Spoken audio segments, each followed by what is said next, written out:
Det passer det nok bra til. Mitt skip er lastet med bananer.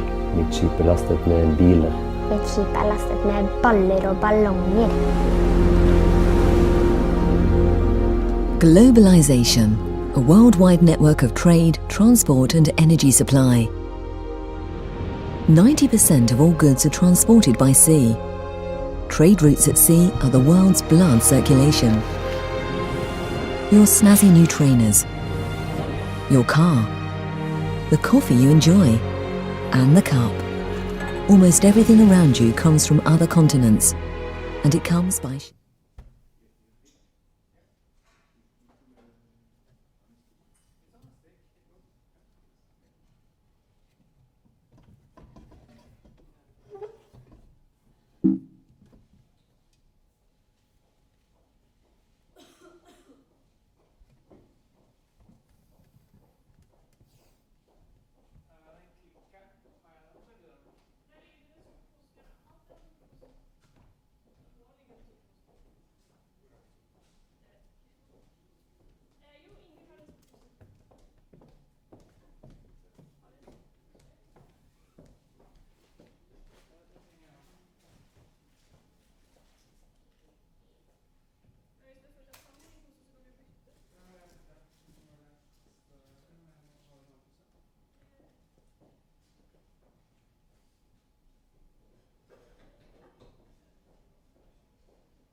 Den var fin.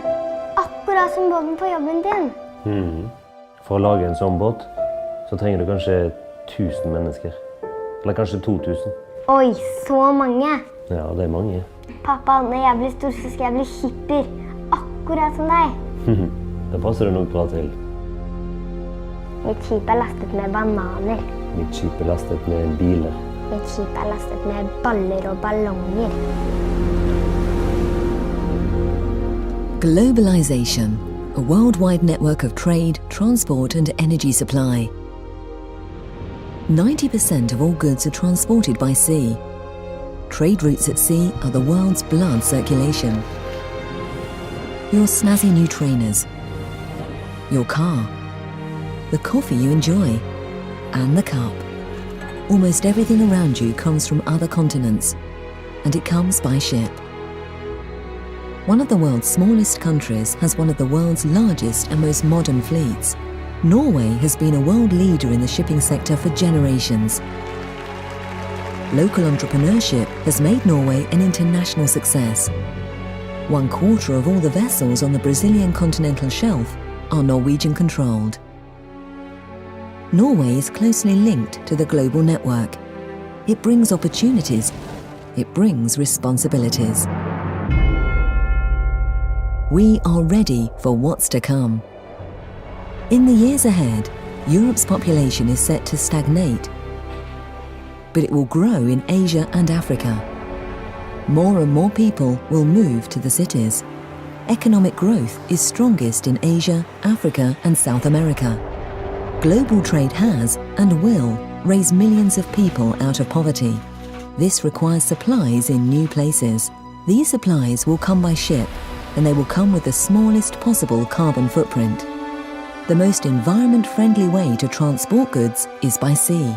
Shipping generates less than 3% of man-made greenhouse gas emissions and delivers 90% of the world's supplies.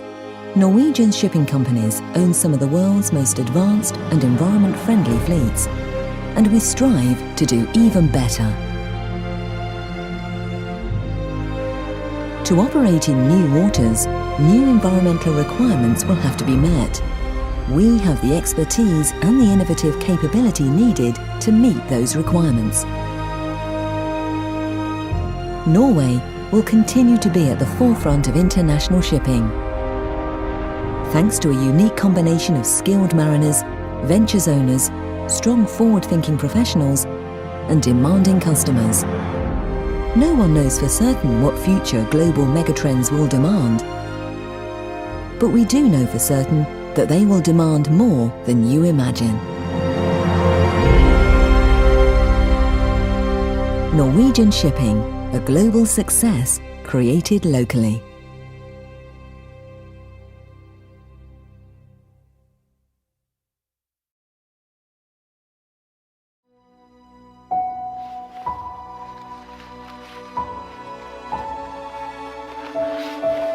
Den var fin. Akkurat som båten på jobben din. For å lage en sånn båt, så trenger du kanskje 1000 mennesker. Eller kanskje 2000. Oi, så mange. Ja, det er mange. Pappa, når jeg blir stor, så skal jeg bli hipper. Akkurat som deg. Det passer det nok bra til.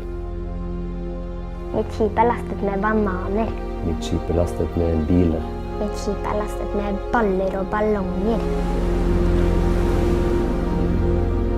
Globalization, a worldwide network of trade, transport and energy supply. 90% of all goods are transported by sea.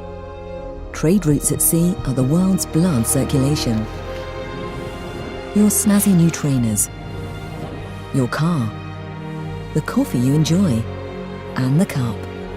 Almost everything around you comes from other continents, and it comes by ship. One of the world's smallest countries has one of the world's largest and most modern fleets. Norway has been a world leader in the shipping sector for generations. Local entrepreneurship has made Norway an international success. 1/4 of all the vessels on the Brazilian continental shelf are Norwegian-controlled. Norway is closely linked to the global network. It brings opportunities. It brings responsibilities. We are ready for what's to come. In the years ahead, Europe's population is set to stagnate, but it will grow in Asia and Africa. More and more people will move to the cities. Economic growth is strongest in Asia, Africa, and South America. Global trade has and will raise millions of people out of poverty. This requires supplies in new places. These supplies will come by ship, and they will come with the smallest possible carbon footprint. The most environment-friendly way to transport goods is by sea. Shipping generates less than 3% of man-made greenhouse gas emissions and delivers 90% of the world's supplies. Norwegian shipping companies own some of the world's most advanced and environment-friendly fleets, and we strive to do even better. To operate in new waters, new environmental requirements will have to be met. We have the expertise and the innovative capability needed to meet those requirements. Norway will continue to be at the forefront of international shipping. Thanks to a unique combination of skilled mariners, ventures owners, strong forward-thinking professionals, and demanding customers. No one knows for certain what future global megatrends will demand, but we do know for certain that they will demand more than you imagine. Norwegian Shipping, a global success created locally.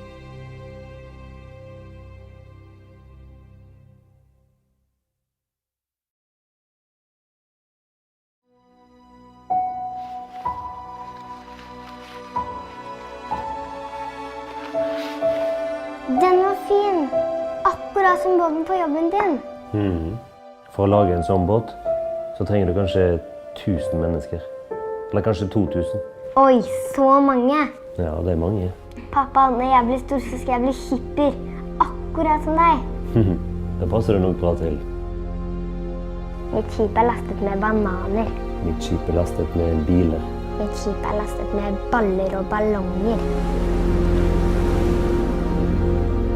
Globalization, a worldwide network of trade, transport and energy supply. 90% of all goods are transported by sea. Trade routes at sea are the world's blood circulation. Your snazzy new trainers, your car, the coffee you enjoy, and the cup. Almost everything around you comes from other continents, and it comes by ship. One of the world's smallest countries has one of the world's largest and most modern fleets. Norway has been a world leader in the shipping sector for generations. Local entrepreneurship has made Norway an international success. 1/4 of all the vessels on the Brazilian continental shelf are Norwegian-controlled. Norway is closely linked to the global network. It brings opportunities. It brings responsibilities. We are ready for what's to come. In the years ahead, Europe's population is set to stagnate, but it will grow in Asia and Africa.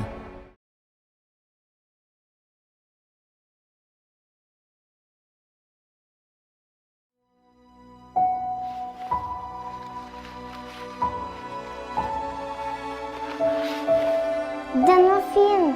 Akkurat som båten på jobben din. For å lage en sånn båt, så trenger du kanskje 1000 mennesker. Eller kanskje 2000. Oi, så mange. Ja, det er mange. Pappa, når jeg blir stor, så skal jeg bli hipper. Akkurat som deg. Det passer du nok bra til. Mitt skip er lastet med bananer. Mitt skip er lastet med biler.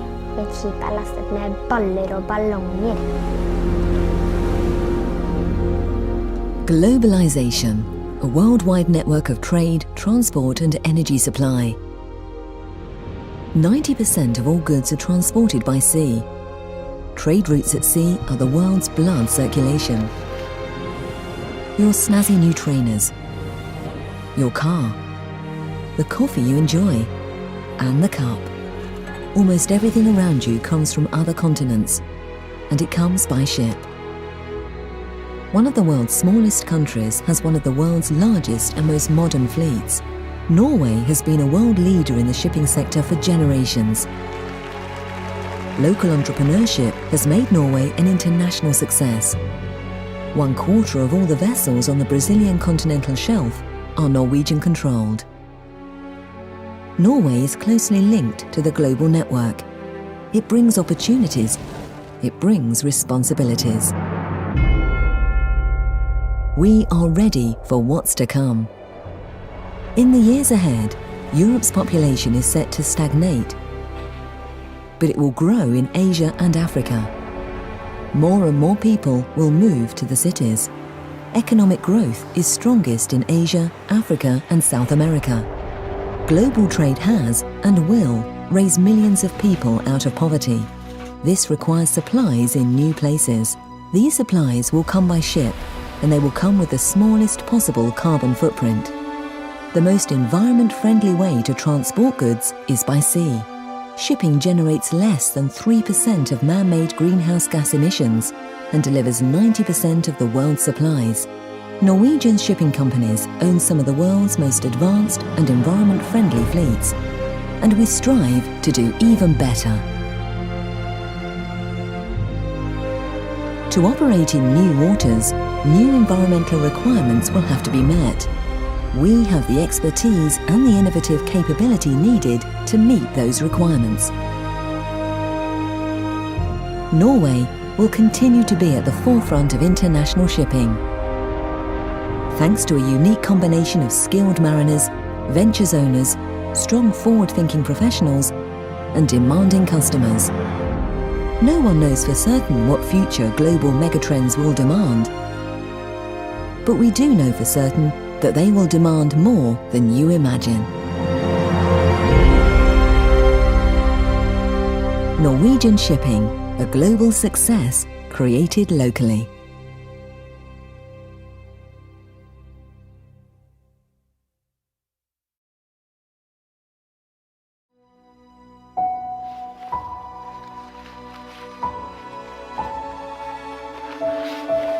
Den var fin! Akkurat som båten på jobben din. For å lage en sånn båt, så trenger du kanskje 1000 mennesker. Eller kanskje 2000. Oi, så mange! Ja, det er mange. Pappa, når jeg blir stor, så skal jeg bli hipper. Akkurat som deg. Det passer du nok bra til. Mitt skip er lastet med bananer. Mitt skip er lastet med biler. Mitt skip er lastet med baller og ballonger. Globalization, a worldwide network of trade, transport and energy supply. 90% of all goods are transported by sea. Trade routes at sea are the world's blood circulation. Your snazzy new trainers, your car, the coffee you enjoy, and the cup. Almost everything around you comes from other continents, and it comes by ship. One of the world's smallest countries has one of the world's largest and most modern fleets. Norway has been a world leader in the shipping sector for generations. Local entrepreneurship has made Norway an international success. 1/4 of all the vessels on the Brazilian continental shelf are Norwegian-controlled. Norway is closely linked to the global network. It brings opportunities. It brings responsibilities. We are ready for what's to come. In the years ahead, Europe's population is set to stagnate, but it will grow in Asia and Africa. More and more people will move to the cities. Economic growth is strongest in Asia, Africa, and South America. Global trade has and will raise millions of people out of poverty. This requires supplies in new places. These supplies will come by ship, and they will come with the smallest possible carbon footprint. The most environment-friendly way to transport goods is by sea. Shipping generates less than 3% of man-made greenhouse gas emissions and delivers 90% of the world's supplies. Norwegian shipping companies own some of the world's most advanced and environment-friendly fleets, and we strive to do even better. To operate in new waters, new environmental requirements will have to be met. We have the expertise and the innovative capability needed to meet those requirements. Norway will continue to be at the forefront of international shipping. Thanks to a unique combination of skilled mariners, ventures owners, strong forward-thinking professionals, and demanding customers. No one knows for certain what future global megatrends will demand, but we do know for certain that they will demand more than you imagine. Norwegian shipping, a global success created locally.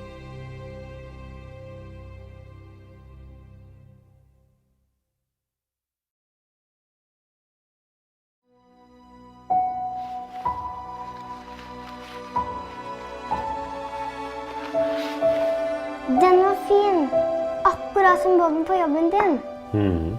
For å lage en sånn båt, så trenger du kanskje 1000 mennesker. Eller kanskje 2000. Oi, så mange. Ja, det er mange. Pappa, når jeg blir stor, så skal jeg bli hipper, akkurat som deg. Det passer du nok bra til. Mitt skip er lastet med bananer. Mitt skip er lastet med biler. Mitt skip er lastet med baller og ballonger. Globalization, a worldwide network of trade, transport and energy supply. 90% of all goods are transported by sea. Trade routes at sea are the world's blood circulation. Your snazzy new trainers, your car, the coffee you enjoy, and the cup. Almost everything around you comes from other continents, and it comes by ship.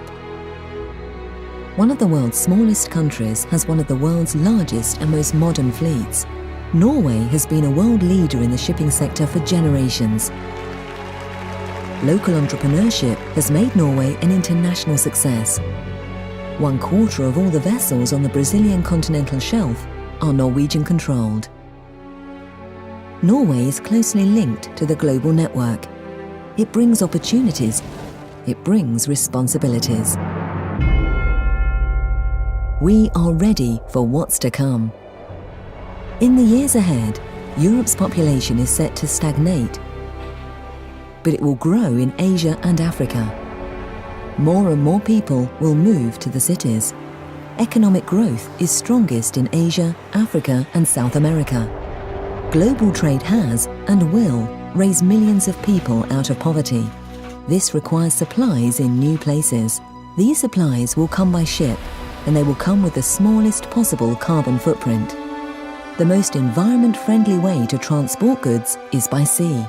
Shipping generates less than 3% of man-made greenhouse gas emissions and delivers 90% of the world's supplies. Norwegian shipping companies own some of the world's most advanced and environment-friendly fleets, and we strive to do even better. To operate in new waters, new environmental requirements will have to be met. We have the expertise and the innovative capability needed to meet those requirements. Norway will continue to be at the forefront of international shipping. Thanks to a unique combination of skilled mariners, ventures owners, strong forward-thinking professionals, and demanding customers. No one knows for certain what future global megatrends will demand, but we do know for certain that they will demand more than you imagine. Norwegian shipping, a global success created locally.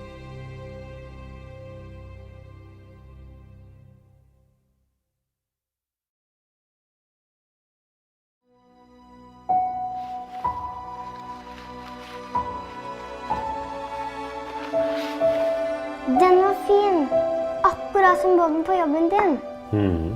For å lage en sånn båt, så trenger du kanskje 1000 mennesker. Eller kanskje 2000. Oi, så mange. Ja, det er mange. Pappa, når jeg blir stor, så skal jeg bli hipper, akkurat som deg. Det passer du nok bra til. Mitt skip er lastet med bananer. Mitt skip er lastet med biler. Mitt skip er lastet med baller og ballonger. Globalization, a worldwide network of trade, transport and energy supply. 90% of all goods are transported by sea. Trade routes at sea are the world's blood circulation. Your snazzy new trainers, your car, the coffee you enjoy, and the cup. Almost everything around you comes from other continents, and it comes by ship. One of the world's smallest countries has one of the world's largest and most modern fleets. Norway has been a world leader in the shipping sector for generations. Local entrepreneurship has made Norway an international success. 1/4 of all the vessels on the Brazilian continental shelf are Norwegian-controlled. Norway is closely linked to the global network. It brings opportunities. It brings responsibilities. We are ready for what's to come. In the years ahead, Europe's population is set to stagnate, but it will grow in Asia and Africa. More and more people will move to the cities. Economic growth is strongest in Asia, Africa and South America. Global trade has and will raise millions of people out of poverty. This requires supplies in new places. These supplies will come by ship, and they will come with the smallest possible carbon footprint. The most environment-friendly way to transport goods is by sea. Shipping generates less than 3% of man-made greenhouse gas emissions and delivers 90% of the world's supplies. Norwegian shipping companies own some of the world's most advanced and environment-friendly fleets, and we strive to do even better. To operate in new waters, new environmental requirements will have to be met. We have the expertise and the innovative capability needed to meet those requirements. Norway will continue to be at the forefront of international shipping. Thanks to a unique combination of skilled mariners, ventures owners, strong forward-thinking professionals, and demanding customers. No one knows for certain what future global megatrends will demand. But we do know for certain that they will demand more than you imagine. Norwegian Shipping, a global success created locally.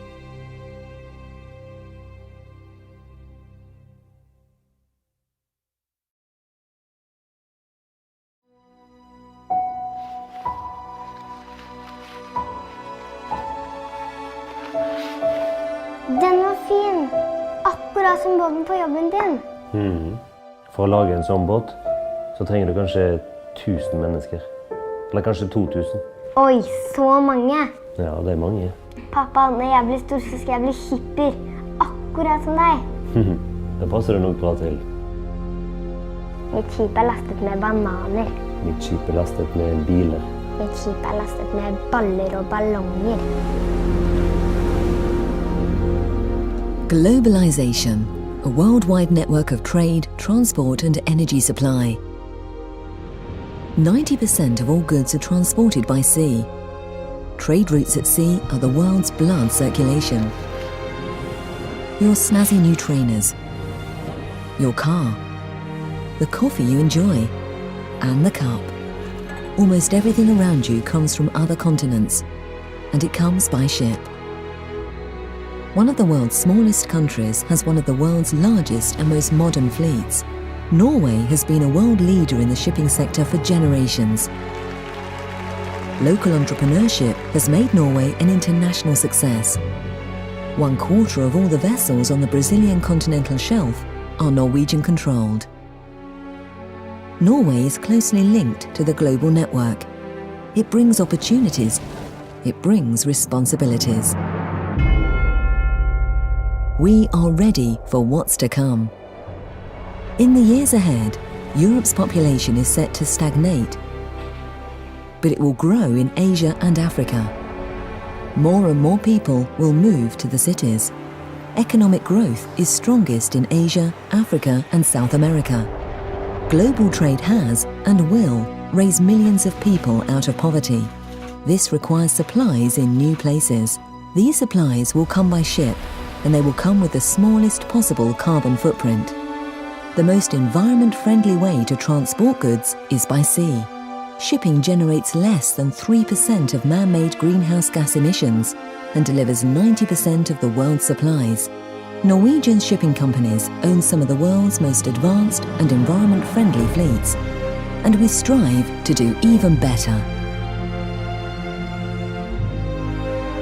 To operate in new waters, new environmental requirements will have to be met. We have the expertise and the innovative capability needed to meet those requirements. Norway will continue to be at the forefront of international shipping. Thanks to a unique combination of skilled mariners, ventures owners, strong forward-thinking professionals, and demanding customers. No one knows for certain what future global megatrends will demand.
Den var fin, akkurat som båten på jobben din.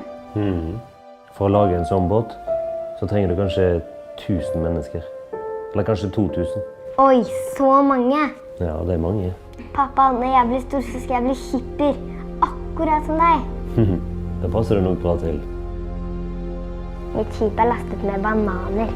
Mitt skip er lastet med biler. Mitt skip er lastet med baller og ballonger. Globalization, a worldwide network of trade, transport and energy supply.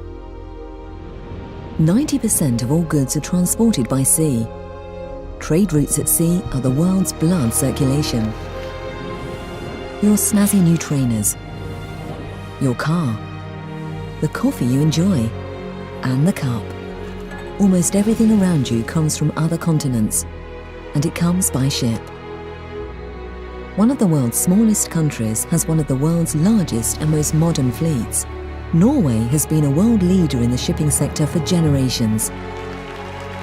Local entrepreneurship has made Norway an international success. 1/4 of all the vessels on the Brazilian continental shelf are Norwegian-controlled. Norway is closely linked to the global network. It brings opportunities. It brings responsibilities. We are ready for what's to come. In the years ahead, Europe's population is set to stagnate, but it will grow in Asia and Africa. More and more people will move to the cities. Economic growth is strongest in Asia, Africa and South America. Global trade has and will raise millions of people out of poverty. This requires supplies in new places. These supplies will come by ship, and they will come with the smallest possible carbon footprint. The most environment-friendly way to transport goods is by sea. Shipping generates less than 3% of man-made greenhouse gas emissions and delivers 90% of the world's supplies. Norwegian shipping companies own some of the world's most advanced and environment-friendly fleets, and we strive to do even better. To operate in new waters, new environmental requirements will have to be met. We have the expertise and the innovative capability needed to meet those requirements. Norway will continue to be at the forefront of international shipping. Thanks to a unique combination of skilled mariners, ventures owners, strong forward-thinking professionals, and demanding customers. No one knows for certain what future global megatrends will demand, but we do know for certain that they will demand more than you imagine. Norwegian shipping, a global success created locally.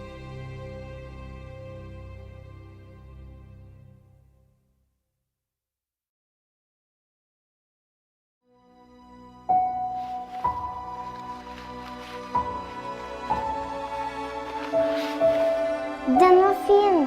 Akkurat som båten på jobben din. For å lage en sånn båt, så trenger du kanskje 1000 mennesker. Eller kanskje 2000. Oi, så mange! Ja, det er mange. Pappa, når jeg blir stor, så skal jeg bli hipper. Akkurat som deg. Det passer du nok bra til. Mitt skip er lastet med bananer. Mitt skip er lastet med biler. Mitt skip er lastet med baller og ballonger. Globalization, a worldwide network of trade, transport and energy supply. 90% of all goods are transported by sea. Trade routes at sea are the world's blood circulation. Your snazzy new trainers, your car, the coffee you enjoy, and the cup. Almost everything around you comes from other continents, and it comes by ship. One of the world's smallest countries has one of the world's largest and most modern fleets. Norway has been a world leader in the shipping sector for generations. Local entrepreneurship has made Norway an international success. 1/4 of all the vessels on the Brazilian continental shelf are Norwegian-controlled. Norway is closely linked to the global network. It brings opportunities. It brings responsibilities. We are ready for what's to come. In the years ahead, Europe's population is set to stagnate, but it will grow in Asia and Africa. More and more people will move to the cities. Economic growth is strongest in Asia, Africa, and South America. Global trade has and will raise millions of people out of poverty. This requires supplies in new places. These supplies will come by ship, and they will come with the smallest possible carbon footprint. The most environment-friendly way to transport goods is by sea. Shipping generates less than 3% of man-made greenhouse gas emissions and delivers 90% of the world's supplies. Norwegian shipping companies own some of the world's most advanced and environment-friendly fleets, and we strive to do even better. To operate in new waters, new environmental requirements will have to be met. We have the expertise and the innovative capability needed to meet those requirements. Norway will continue to be at the forefront of international shipping. Thanks to a unique combination of skilled mariners, ventures owners, strong forward-thinking professionals, and demanding customers.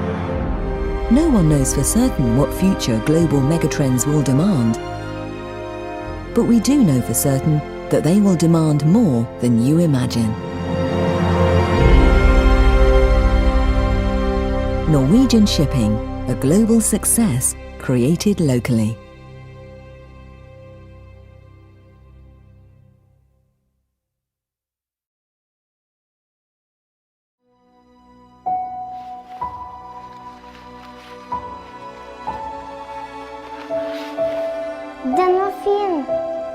Akkurat som båten på jobben din. For å lage en sånn båt, så trenger du kanskje 1000 mennesker. Eller kanskje 2000. Oi, så mange. Ja, det er mange. Pappa, når jeg blir stor, så skal jeg bli hipper. Akkurat som deg. Det passer du nok bra til. Mitt skip er lastet med bananer. Mitt skip er lastet med biler. Mitt skip er lastet med baller og ballonger. Globalization, a worldwide network of trade, transport and energy supply. 90% of all goods are transported by sea. Trade routes at sea are the world's blood circulation. Your snazzy new trainers, your car, the coffee you enjoy, and the cup. Almost everything around you comes from other continents, and it comes by ship. One of the world's smallest countries has one of the world's largest and most modern fleets. Norway has been a world leader in the shipping sector for generations. Local entrepreneurship has made Norway an international success. 1/4 of all the vessels on the Brazilian continental shelf are Norwegian-controlled. Norway is closely linked to the global network. It brings opportunities. It brings responsibilities. We are ready for what's to come. In the years ahead, Europe's population is set to stagnate, but it will grow in Asia and Africa. More and more people will move to the cities. Economic growth is strongest in Asia, Africa and South America. Global trade has and will raise millions of people out of poverty. This requires supplies in new places. These supplies will come by ship, and they will come with the smallest possible carbon footprint. The most environment-friendly way to transport goods is by sea. Shipping generates less than 3% of man-made greenhouse gas emissions and delivers 90% of the world's supplies. Norwegian shipping companies own some of the world's most advanced and environment-friendly fleets, and we strive to do even better. To operate in new waters, new environmental requirements will have to be met. We have the expertise and the innovative capability needed to meet those requirements. Norway will continue to be at the forefront of international shipping. Thanks to a unique combination of skilled mariners, ventures owners, strong forward-thinking professionals, and demanding customers. No one knows for certain what future global megatrends will demand. But we do know for certain that they will demand more than you imagine. Norwegian Shipping, a global success created locally.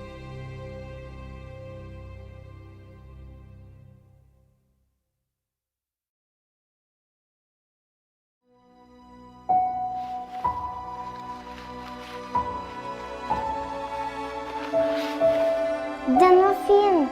Akkurat som båten på jobben din. For å lage en sånn båt, så trenger du kanskje 1000 mennesker. Eller kanskje 2000. Oi, så mange. Ja, det er mange. Pappa, når jeg blir stor, så skal jeg bli hipper. Akkurat som deg. Det passer du nok bra til. Mitt skip er lastet med bananer. Mitt skip er lastet med biler. Mitt skip er lastet med baller og ballonger.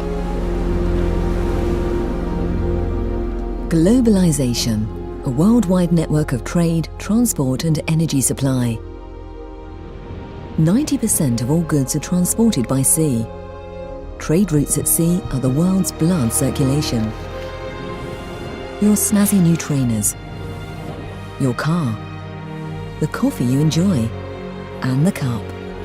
Almost everything around you comes from other continents, and it comes by ship. One of the world's smallest countries has one of the world's largest and most modern fleets. Norway has been a world leader in the shipping sector for generations. Local entrepreneurship has made Norway an international success. 1/4 of all the vessels on the Brazilian continental shelf are Norwegian-controlled. Norway is closely linked to the global network.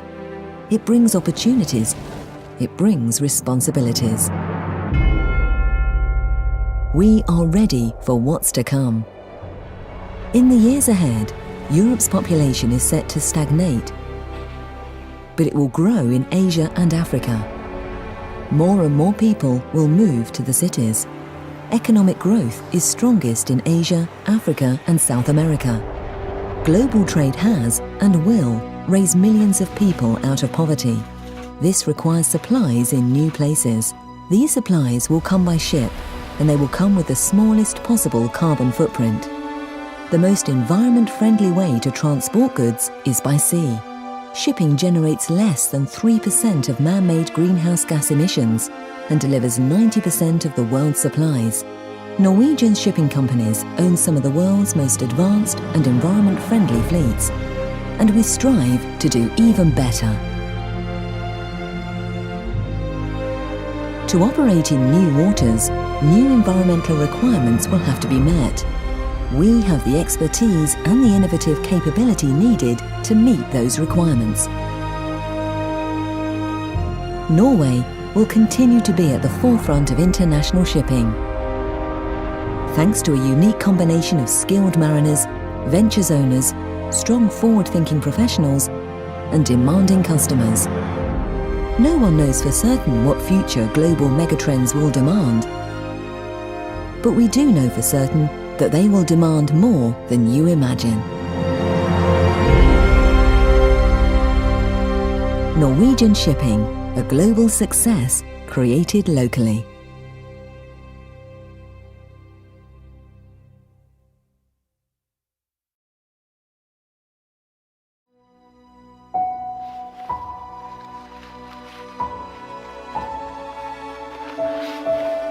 Den var fin, akkurat som båten på jobben din. For å lage en sånn båt, så trenger du kanskje 1000 mennesker. Eller kanskje 2000. Oi, så mange.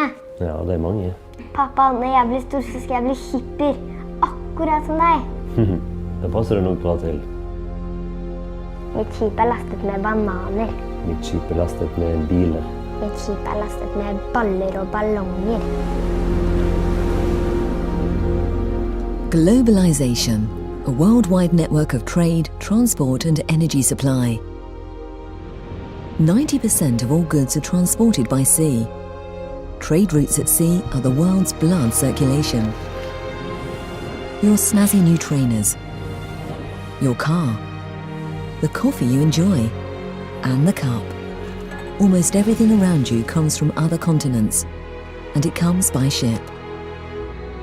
One of the world's smallest countries has one of the world's largest and most modern fleets. Norway has been a world leader in the shipping sector for generations. Local entrepreneurship has made Norway an international success. 1/4 of all the vessels on the Brazilian continental shelf are Norwegian-controlled. Norway is closely linked to the global network. It brings opportunities. It brings responsibilities. We are ready for what's to come. In the years ahead, Europe's population is set to stagnate, but it will grow in Asia and Africa. More and more people will move to the cities. Economic growth is strongest in Asia, Africa, and South America. Global trade has and will raise millions of people out of poverty. This requires supplies in new places. These supplies will come by ship, and they will come with the smallest possible carbon footprint. The most environment-friendly way to transport goods is by sea.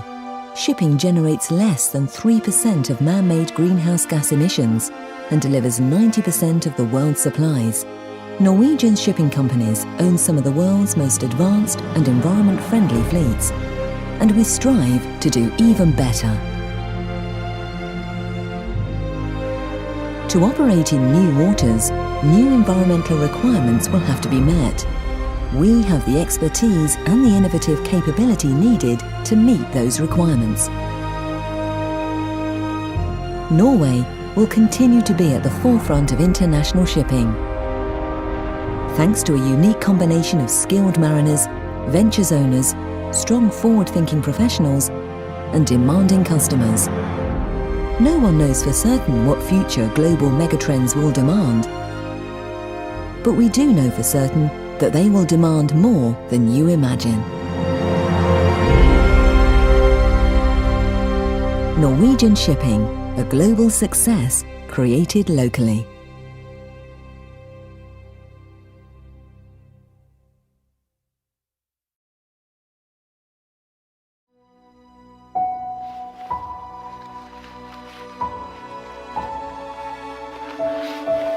Den var fin.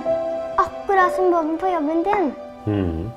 For å lage en sånn båt, så trenger du kanskje 1000 mennesker.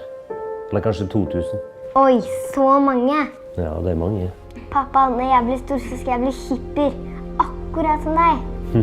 Det passer du nok bra til. Mitt skip er lastet med bananer. Mitt skip er lastet med biler. Mitt skip er lastet med baller og ballonger. Globalization, a worldwide network of trade, transport and energy supply. 90% of all goods are transported by sea. Trade routes at sea are the world's blood circulation. Your snazzy new trainers, your car, the coffee you enjoy, and the cup. Almost everything around you comes from other continents, and it comes by ship. One of the world's smallest countries has one of the world's largest and most modern fleets. Norway has been a world leader in the shipping sector for generations. Local entrepreneurship has made Norway an international success. 1/4 of all the vessels on the Brazilian continental shelf are Norwegian-controlled. Norway is closely linked to the global network. It brings opportunities. It brings responsibilities. We are ready for what's to come. In the years ahead, Europe's population is set to stagnate, but it will grow in Asia and Africa. More and more people will move to the cities. Economic growth is strongest in Asia, Africa and South America. Global trade has and will raise millions of people out of poverty. This requires supplies in new places. These supplies will come by ship, and they will come with the smallest possible carbon footprint. The most environment-friendly way to transport goods is by sea. Shipping generates less than 3% of man-made greenhouse gas emissions and delivers 90% of the world's supplies. Norwegian shipping companies own some of the world's most advanced and environment-friendly fleets, and we strive to do even better. To operate in new waters, new environmental requirements will have to be met. We have the expertise and the innovative capability needed to meet those requirements. Norway will continue to be at the forefront of international shipping. Thanks to a unique combination of skilled mariners, ventures owners, strong forward-thinking professionals, and demanding customers. No one knows for certain what future global megatrends will demand. But we do know for certain that they will demand more than you imagine. Norwegian Shipping, a global success created locally.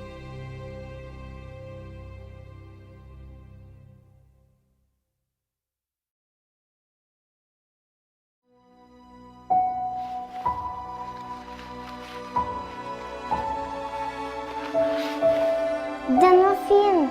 Akkurat som båten på jobben din. For å lage en sånn båt, så trenger du kanskje 1000 mennesker.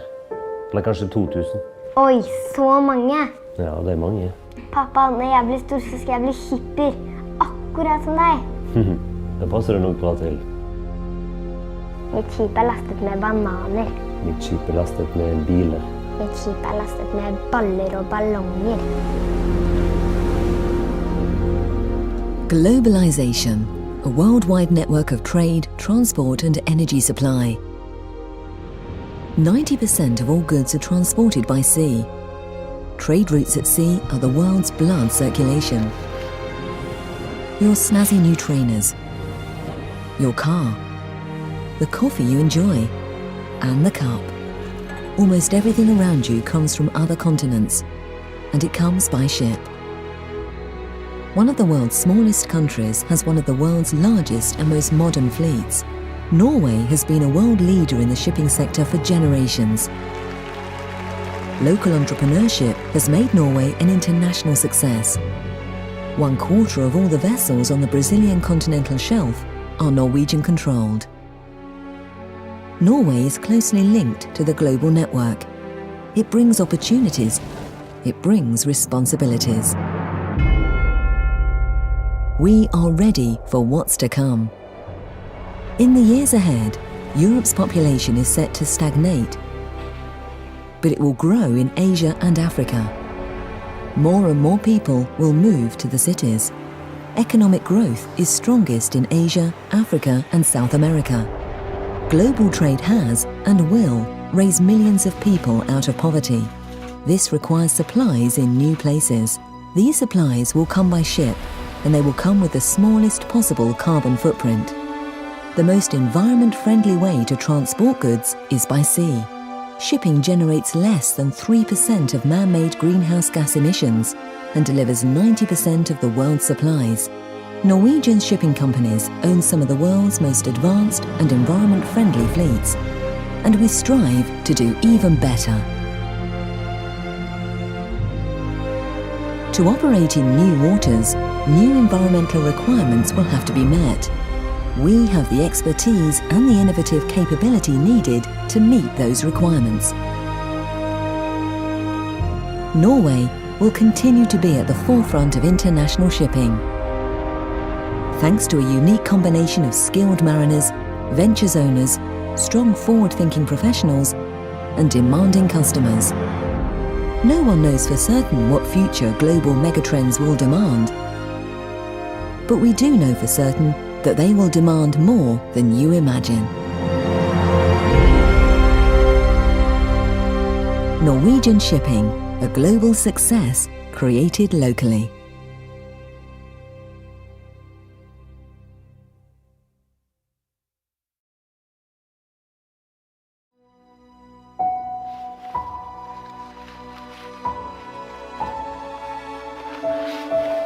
Den var fin. Akkurat som båten på jobben din. For å lage en sånn båt, så trenger du kanskje 1000 mennesker. Eller kanskje 2000. Oi, så mange. Ja, det er mange. Pappa, når jeg blir stor, så skal jeg bli hipper. Akkurat som deg. Det passer du nok bra til. Mitt skip er lastet med bananer. Mitt skip er lastet med biler. Mitt skip er lastet med baller og ballonger. Globalization, a worldwide network of trade, transport and energy supply. 90% of all goods are transported by sea. Trade routes at sea are the world's blood circulation. Your snazzy new trainers, your car, the coffee you enjoy, and the cup. Almost everything around you comes from other continents, and it comes by ship. One of the world's smallest countries has one of the world's largest and most modern fleets. Norway has been a world leader in the shipping sector for generations. Local entrepreneurship has made Norway an international success.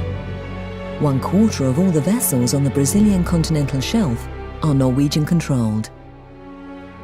Norway is closely linked to the global network. It brings opportunities. It brings responsibilities.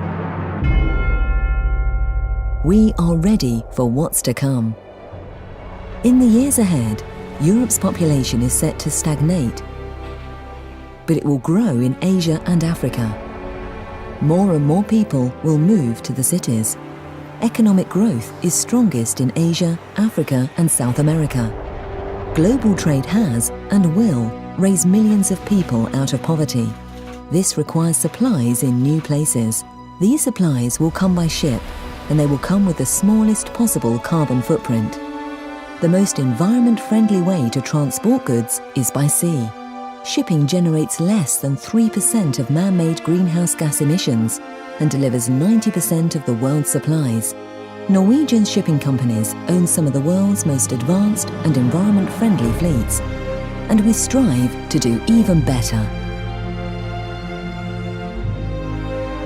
To operate in new waters, new environmental requirements will have to be met.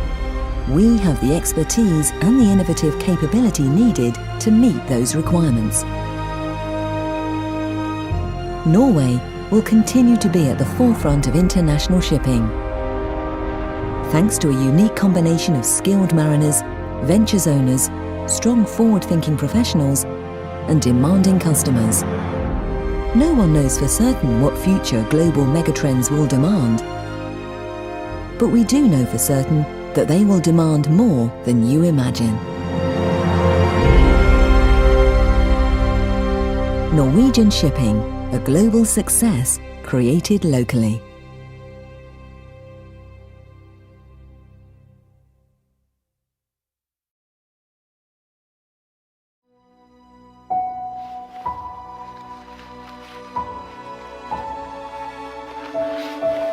Den var fin. Akkurat som båten på jobben din.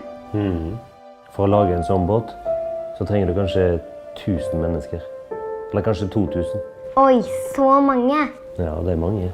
Pappa, når jeg blir stor, så skal jeg bli hipper. Akkurat som deg. Det passer det nok bra til. Mitt skip er lastet med bananer. Mitt skip er lastet med biler. Mitt skip er lastet med baller og ballonger. Globalization, a worldwide network of trade, transport and energy supply. 90% of all goods are transported by sea. Trade routes at sea are the world's blood circulation. Your snazzy new trainers, your car, the coffee you enjoy, and the cup. Almost everything around you comes from other continents, and it comes by ship. One of the world's smallest countries has one of the world's largest and most modern fleets. Norway has been a world leader in the shipping sector for generations. Local entrepreneurship has made Norway an international success. 1/4 of all the vessels on the Brazilian continental shelf are Norwegian-controlled. Norway is closely linked to the global network. It brings opportunities. It brings responsibilities. We are ready for what's to come. In the years ahead, Europe's population is set to stagnate, but it will grow in Asia and Africa. More and more people will move to the cities. Economic growth is strongest in Asia, Africa, and South America. Global trade has and will raise millions of people out of poverty. This requires supplies in new places. These supplies will come by ship, and they will come with the smallest possible carbon footprint. The most environment-friendly way to transport goods is by sea. Shipping generates less than 3% of man-made greenhouse gas emissions and delivers 90% of the world's supplies. Norwegian shipping companies own some of the world's most advanced and environment-friendly fleets, and we strive to do even better.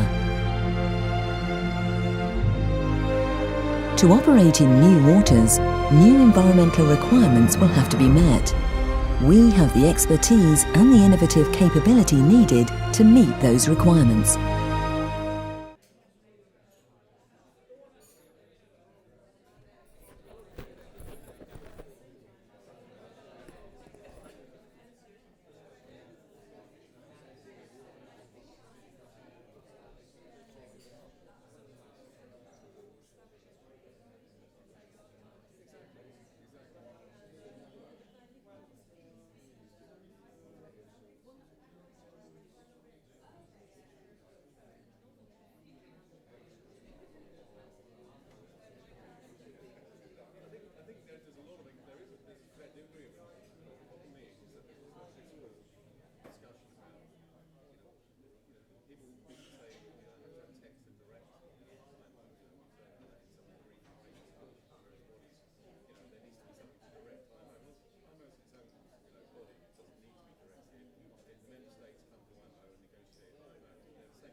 threshold stopped, that's still there till 2020, but not there's not a clear it's not clear where that it's able to that it done what it's done at the moment.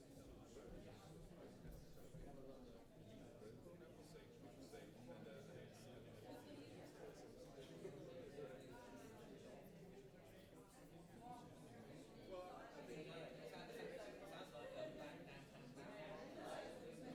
And I think you're right. I think we are uncertain as well. I mean, we see. I think what was interesting was that was new option that came in, the no text option came in. Now that was just a marketing strategy. So they said to have no text, so that meant that people wouldn't text negotiation.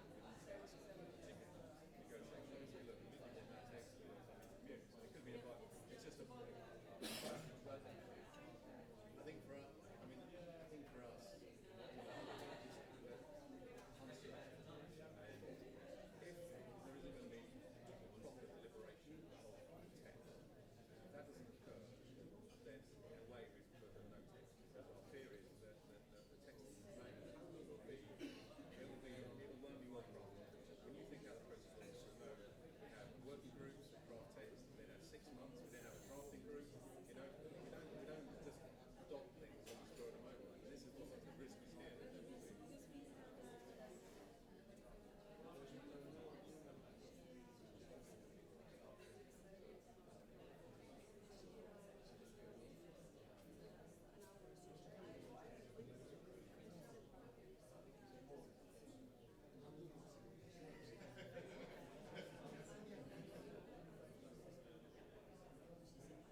I think for us, just say hello to the minister, maybe?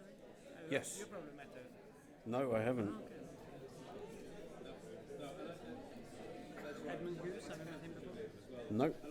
No. There's still quite a lot of participants. Sorry.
Yes. I also.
this man here is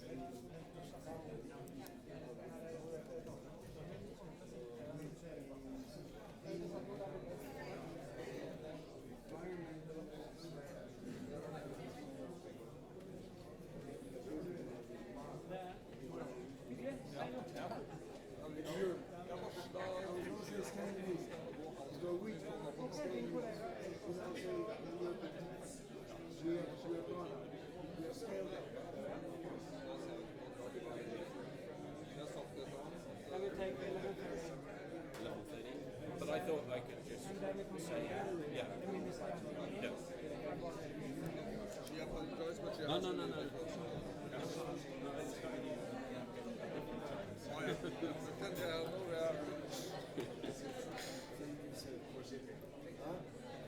Everybody got these for when the French guy arrives after the break. But to begin with, everybody's. Yeah,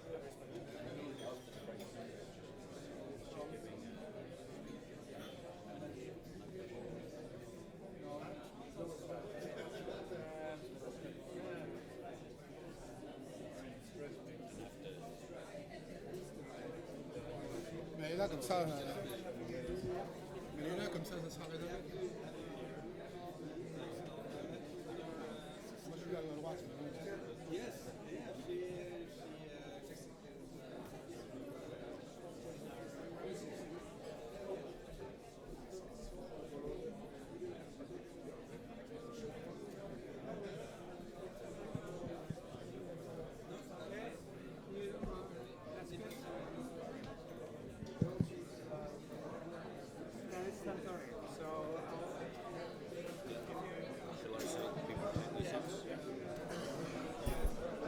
Ladies and gentlemen, if you could take your seats, please.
Minister, Excellencies, ladies and gentlemen, welcome to this COP21 side event, Shipping, Part of the Climate Solution. My name is Richard Milne. I'm the Nordic and Baltic correspondent at the Financial Times, and I'll be the moderator today. Before we start, I need to give you a little bit of practical information. We are in an art museum, so the stripy thing at the back isn't just for display, it is an artwork, so please don't touch it. There are 2 exits in this room. Here I feel like somebody working on an airplane over there and over there. There is no fire drills planned, so in case of an alarm, please just leave calmly with the staff. The seminar lasts until about 1 p.m. There will be a short break at about 11:45, and lunch will be served after the seminar. This seminar is going to be streamed around the world, and with that, I think we're going to start with a short introductory film.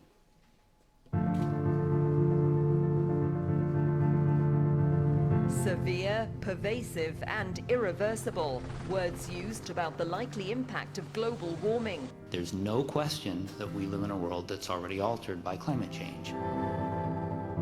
our lives go on as though it's not happening. In some parts, temperatures are so high that even the roads are melting. Ya no es California que era antes, supuestamente. Ahorita no, ya no. Ya el trabajo ha decaído demasiado. That the natural Earth system is absorbing CO2. A large part of that has ended up in the oceans. CO2 dissolved in seawater forms carbonic acid. Around major emission sources over North America, Europe, and Asia. Maybe one of the best geological analogs for the kinds of rapid changes in climate that we're going to witness now and for the next few centuries, potentially, is this end Permian time that culminated in one of the largest mass extinctions that we know of. We cannot condemn our children to a future that is beyond their capacity to repair. Not when we have the means, the technological innovation, and the scientific imagination to begin the work of repairing it right now. So we're at a point where decisions and investments, political decisions, commercial decisions have to be made that will take us off the path of dangerous climate change. We have to prepare for business as unusual. Our best goal is resilience, the ability to absorb shocks and keep going. In fact, things are getting better globally in almost every dimension. We have an explosion in innovation. So for Paris, what we're trying to do is we're trying to marry the advance of policy with the advance of technology and the advance of finance. All of those need to actually advance together. The other thing that gives me hope is the amazing decline of the cost of solar. The world's #1 and #2 carbon polluters are now cooperating. I actually think we will get an agreement in Paris, and I think that's going to be historic. Having a positive approach actually helps us deal with crises. Combating climate change is a common challenge and a shared responsibility. The shipping industry will and must do its part. It is already today by far the most energy efficient mode of transportation. We are pursuing ambitious goals to further reduce emissions and improve energy efficiency. So in my mind, this industry is part of the climate solution.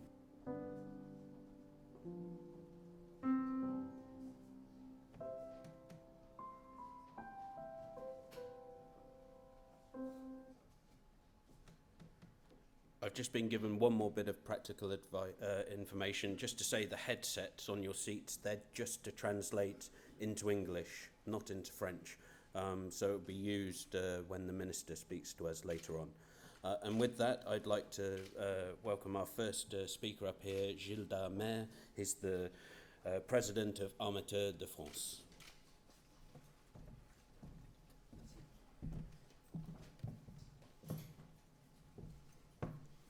I've got heavy pockets, so heavy pocket.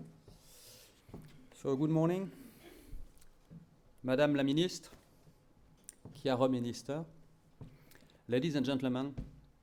It's an honor to welcome such a distinguished audience to this conference. Maybe you need the helmet. Det en ära och önske däcke välkommen hit till Paris.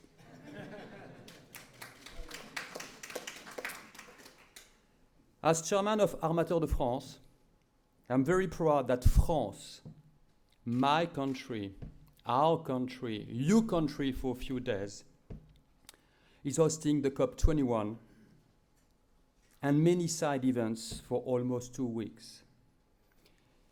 This will take place despite of the recent terrorist attacks. It is important that it happens today to show to the world that we are still up, thanks to all countries. Thank you for all of you being here today. Shipping, green shipping, and I just realized that I was modifying my text. I have a green pen, so everything is becoming green now. Shipping is important in terms of climate change, no doubt about it. In the context of globalization, we believe that shipping is decisive and will keep on growing during the next decades. As you may know from the CNUSED report, we reached a total of 10 billion tons of cargoes moved by sea in 2014. The trend will not change. In addition, for the first time in 2014, developing countries imported more than they exported. This is the very first time, and the trade will continue. 90% of international exchanges are going through oceans, contributing to, 2.2% of global emission. This is a not too bad ratio, we could say, but we still need to improve as the pressure is strong. How? As a global industry, through ICS, we, ship owners, have committed to further improvement of our energy efficiency by 2050. We will have to be innovative, to think outside of the box. It is what I expect from the conference today. To make a long story short, several possibilities. Number one, improving what exists. Better design, better propeller, and an easy one, speed reduction. This would have an immediate effect on emissions, immediate, no cost. Few figures to illustrate immediate efficiency. I will take example of a Capesize vessel that I know well because we do dry bulk business. A Capesize vessel, 180,000 tons, burn about 65 tons a day at 14 knots, 1/4, and 40 metric tons at 10 knots. It then reduces emission by nearly 40%. It is a no-cost and immediate measure. Another possibility, scrapping old ships in excess of maybe 15 years. These ships are polluting and are very dangerous for seafarers. Keep in mind, 48% of ships are more than 10 years old, 20% of ships are more than 20 years old. Number two, creativity. New engines fuel, such as LNG fuel. But this is chicken and eggs. Who will invest massively? Ports, or will it be owners?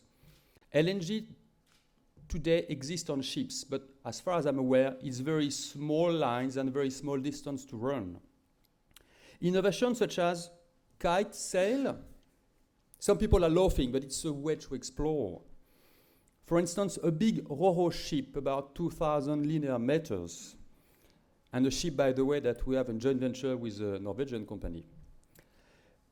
2 engines on board develops a total of 8 megawatt power. A 300 square meter kite sail develops 2 megawatt power. The kite offers then 25% of requested power for such a ship with zero emission. For your information, so my company, Louis Dreyfus Armateur, will test live in 2016 this concept of kite sail with Airbus. Definitely, ship owners have a key role to play, but who with? I feel there is a consensus. This is IMO. IMO is the best place to regulate shipping emissions. It's our job to engage with IMO today and in the months to come. It's also our job to work with the states that are parties to the IMO to signal that we want to move ahead. Carbon tax, speed limitation, scrapping old ships. The debate is open, and the industry must be proactive, and definitely we should not let the ground to others. I won't be long, so I will give the speech to Sturla, but before finishing, I really hope that we will all work together, so COP21 in general, and for shipping more particularly, will be a success because you deserve it. So now I invite Sturla Eriksen, CEO of Norwegian Shipowners Association and co-organizer of this conference, to tell you more about this matter. Dear Sturla, welcome in France, welcome in Paris, please.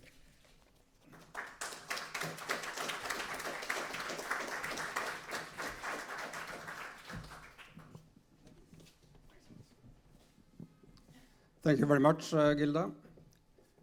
Minister, dear guests, a very good morning to you all. It's great to see prominent people from politics, business, NGOs, and other stakeholders meeting here to discuss how this industry, how the shipping industry can contribute to reduced carbon emissions. And being here in the heart of Paris, let me express my condolences and deep sympathy with our French friends and colleagues on the horrific attacks taking place only a couple of weeks ago. You are the ones suffering the losses, but these were attacks on all of us, on our values, on our freedom, and on our open, democratic societies. And I think we need to join hands and stand together in combating these evil and dark forces. And the fact that people from all over the world are gathering here in Paris only shortly after these horrific events, I think is a strong manifestation of unity, a strong manifestation of the rejection of terror. And we hold high hopes and expectations for the discussions that are to take place here, and who are about sort of the existential topic of how are we to leave this, our world to the next generations in a way which they deserve. We hope for a strong and committing agreement as an outcome of these negotiations. But in the same way as the war and terror cannot be left to the generals alone, I believe that our common future cannot be left to our politicians alone. This is a common challenge. It's a shared responsibility to contribute, and this industry is committed to doing its part. And even though maritime emissions are not part of the COP21 negotiations, there are multiple reasons for us attending here. One is very pragmatic, related to the fact that if we as industry are to be an active, constructive partner in discussing the regulatory framework which will determine the future of this industry, we of course have to act in a responsible and committed way. The second reason is one of commercial rationale. The transition to the low-carbon society offers exciting business opportunities. But the most important reason why we're here is, of course, the fact that there is a moral obligation, a moral responsibility for all of us to contribute in this common effort. And I believe that the shipping industry in particular and the business community in general has a lot to bring to the table. One is that the business community holds extensive and crucial experience and competence relevant to the topic at hand. Secondly, investments made by businesses today will determine the potential for carbon reductions for decades to come. A ship built today, a vessel built today, will typically be in operation for the next 3 decades. And thirdly, it will to a large extent be companies which are to develop, invent, innovate, and commercialize the technological concepts necessary for the low-carbon society. So this means also that this industry can, it must, and it will contribute to these common efforts. And indeed, as we said on the film here, we believe that this industry is indeed part of that solution.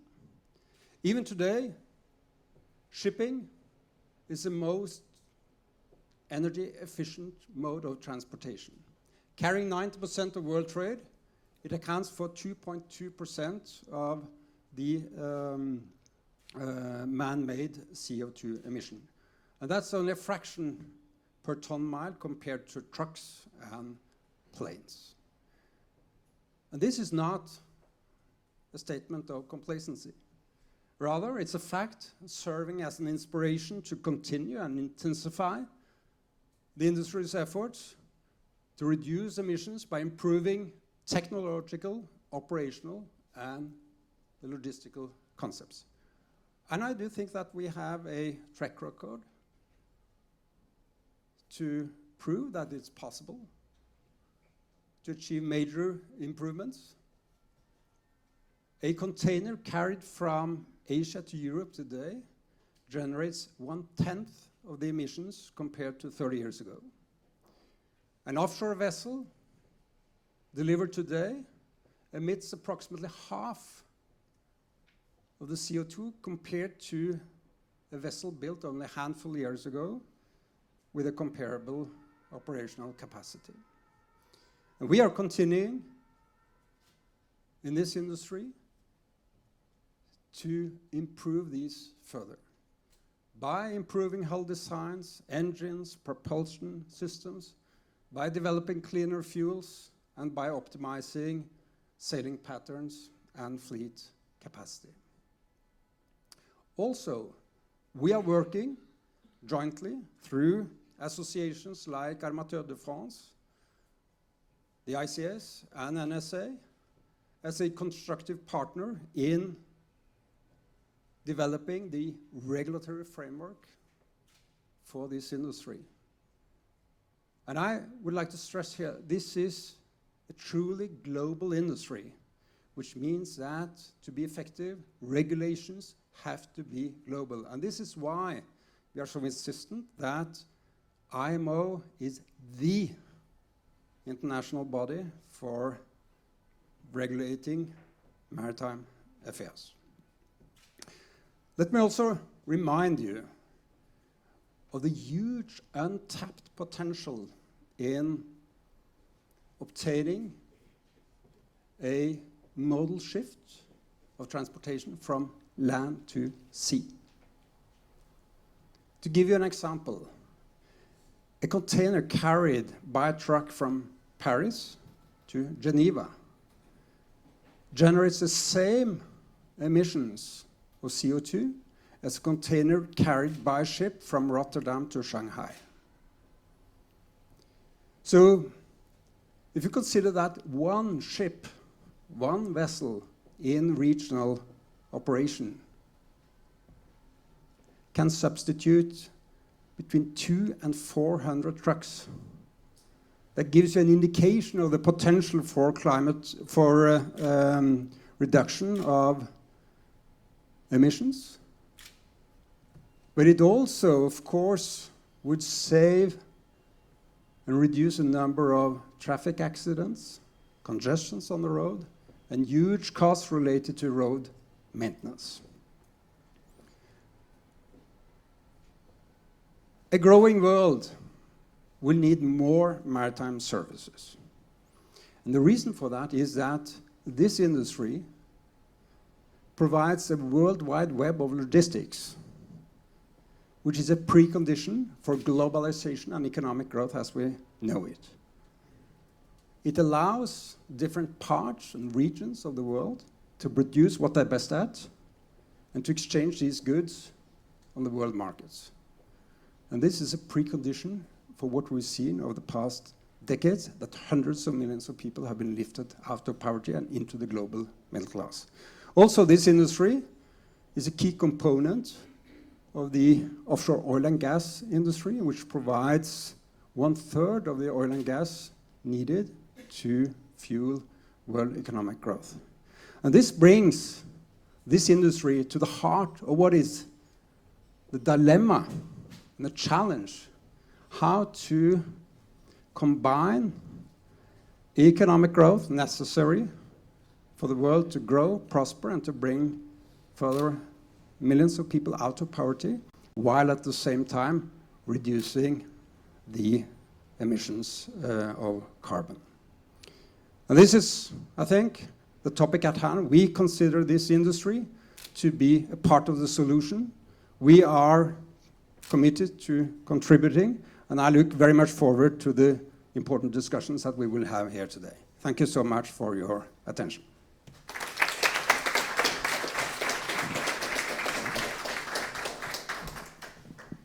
Thank you, Gilda and Stella, for those excellent speeches. We now have our first panel, and I'd invite the panelists to come up and sit on the stage, please.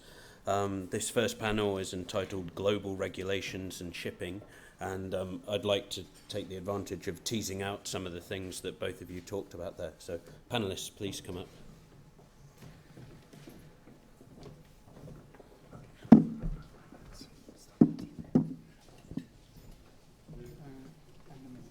Yes, Madam Minister.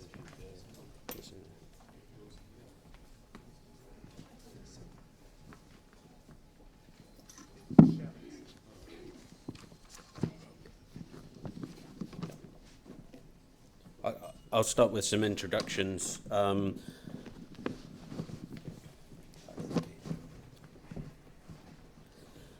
Closest to me here is Samantha Smith. She's the leader of the Global Climate and Energy Initiative.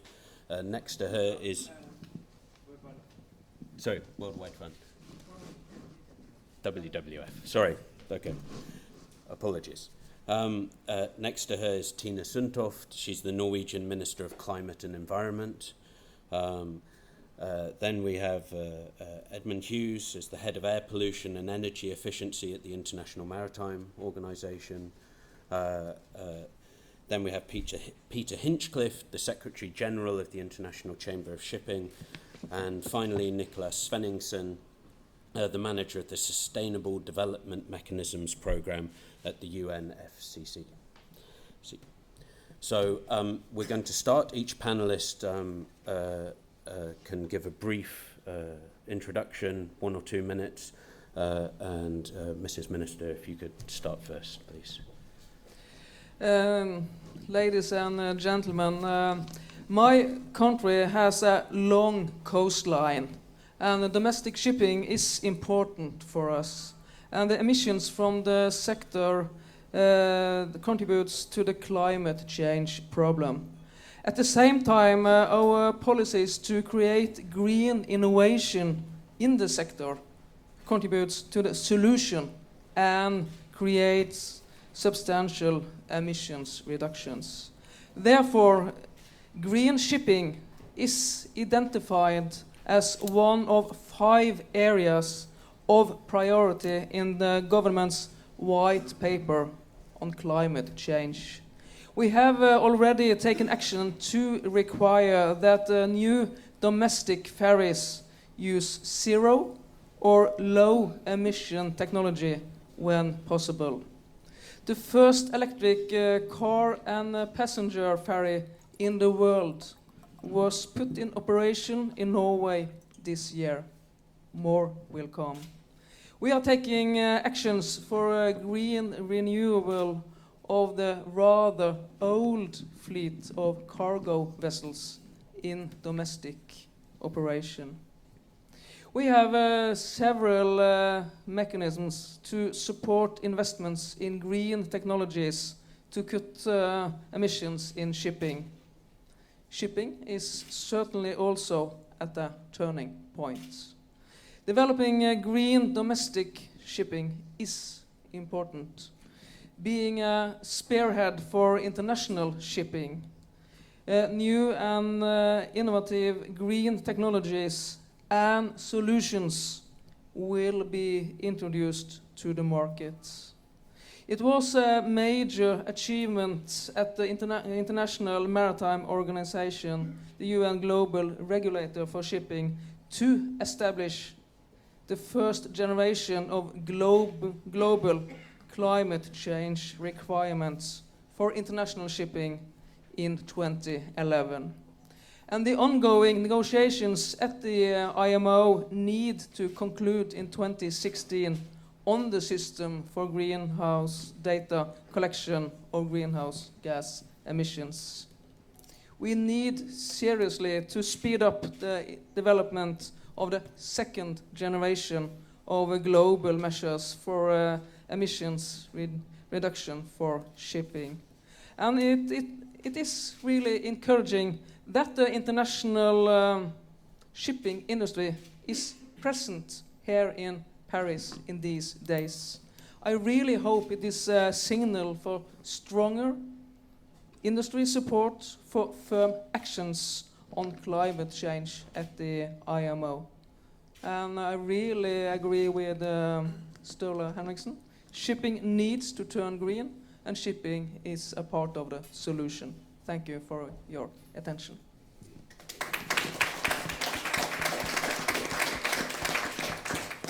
So if I could ask Nicholas Svenningsson to speak next, please. Thank you. It's a pleasure to be here, and I think this is really a very timely meeting because shipping is one of the two sectors that are in Paris in a sense, but are not explicitly in the agreement simply because of their international nature. They have two organizations, the shipping and the aviation sectors are the two sectors, and they have each one organization, ICAO and IMO, that are taking the lead on action in this sector. So I'm working with UNFCCC, responsible for the little thing happening out in Boucher now, apologize for that. And what we're hoping to get out of this COP21 is an agreement that is going to act as a blueprint for climate work in the next several decades. It's an agreement that needs to be durable, strategic, visionary, and applicable to all. And this is important because the signal that this agreement is going to send is that we need to peak our emissions as soon as possible, and by the end of this century, we need to come down to climate neutral world. Because if we don't do that, we're not going to reach the 2-degree targets. What does this actually mean? Well, we have today 184 countries out of 197 parties who have submitted their naturally determined contributions. This is as good as it gets, really. 184 countries agreeing on something is really quite unique.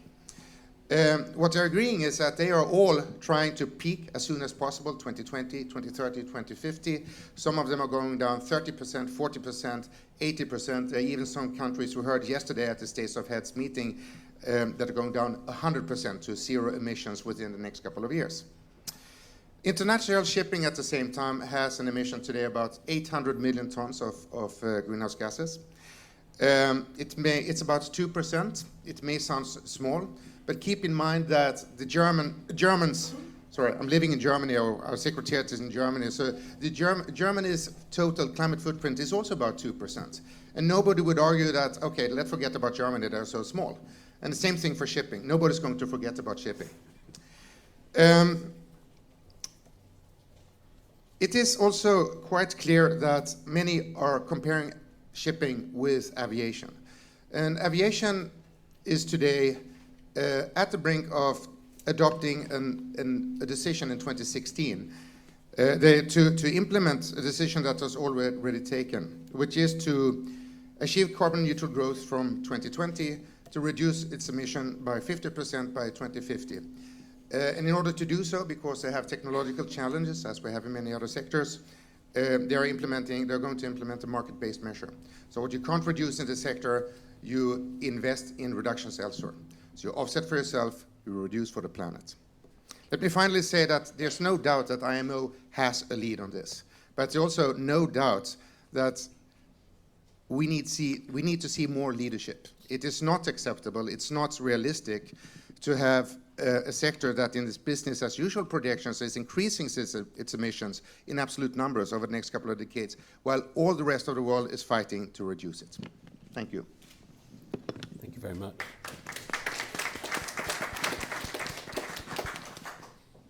Can I ask Edmund Hughes to go next, please? Thank you very much indeed. Minister, ladies and gentlemen, it's a great honour to be here today, and I would like to thank the organisers for inviting IMO to take part in this side event off COP.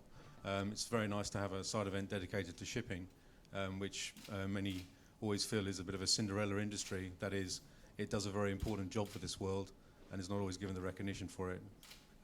IMO is the international regulator for shipping.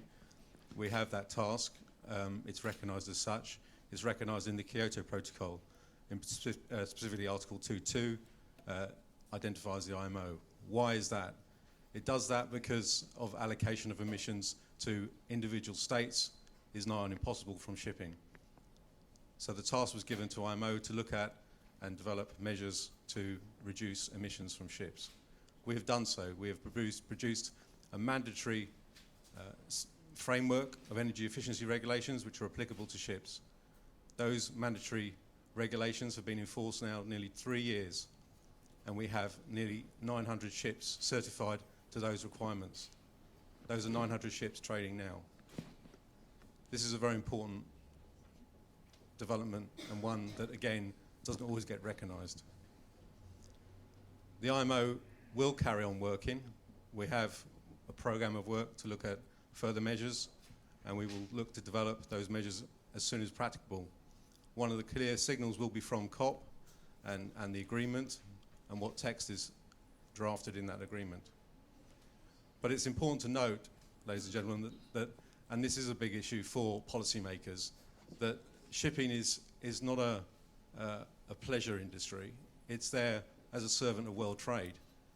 And though any measures that are developed will have a signal to world trade, will have a cost potentially to world trade, and it's something that many, many states consider as an important strategic part of their development is trade. We've already heard that, and we'll see increasing amount of trade, probably interregionally in places like Asia.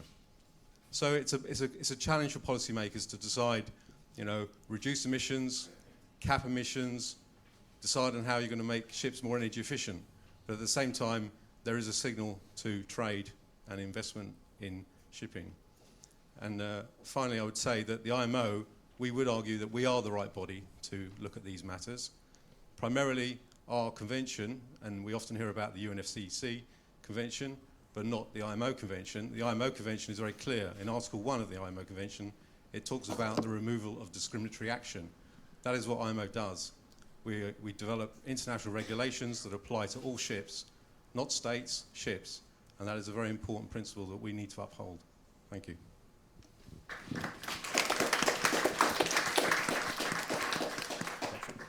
And if I could ask Samantha Smith of WWF. Thank you. So I would like to just introduce even more external context into this discussion. I mean, we're living through the hottest year ever.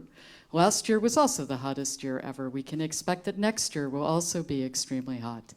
And what scientists tell us is not only, some scientists will tell you that it's enough to reach carbon neutrality by the end of the century.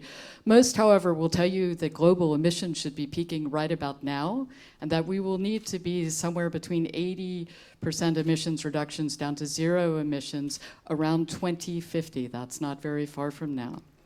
So while it's true that the IMO regulates ships and not countries, nonetheless the IMO is existing in this context of a world that is rapidly heating up. No sector will be immune from the need to cut its emissions very, very sharply indeed. We can just compare this to the energy sector, which is also essential to global economic growth, to people living decent lives, and which is going through wrenching change as a result of not changing quickly enough in response to the imperative of climate change, responding to climate change. So what we would say is that for both shipping and aviation, both of these sectors, if left unregulated, their emissions are projected to grow to be something like 40% of the global total in 2050. And that would in turn put the global goal of keeping temperature increases under 2 degrees Celsius above pre-industrial times in jeopardy, let alone the 1.5 degrees that is essential for the survival of Pacific Island states, Arctic ice ecosystems, and coral reefs, and all of the people who depend on coral reef systems for their lives and livelihoods. So we would say that it is essential that the IMO and its members, that they show the leadership now that we need, not only to cap emissions, but to put the sector on a course for very steep emissions reductions. There are many examples of industry actors who are working towards a green shipping sector, towards a shipping sector of the future. We would like to see that sector. It's not just an energy efficient sector, it's eventually a sector that gets by without fossil fuels. But certainly a first step would be a strong levy on bunker fuels. We actually believe, we've done some of the modeling, we've talked to developing country governments, we believe it's possible to do this in a way that's consistent with the principle of common but differentiated responsibilities under the UNFCCC. We think that's actually essential. I'll just conclude by saying that climate change is the mother of all signals to global trade and economic growth, and in fact to people being able to live decent lives. And all of us, including the shipping sector, are going to have to respond to that signal. Thank you.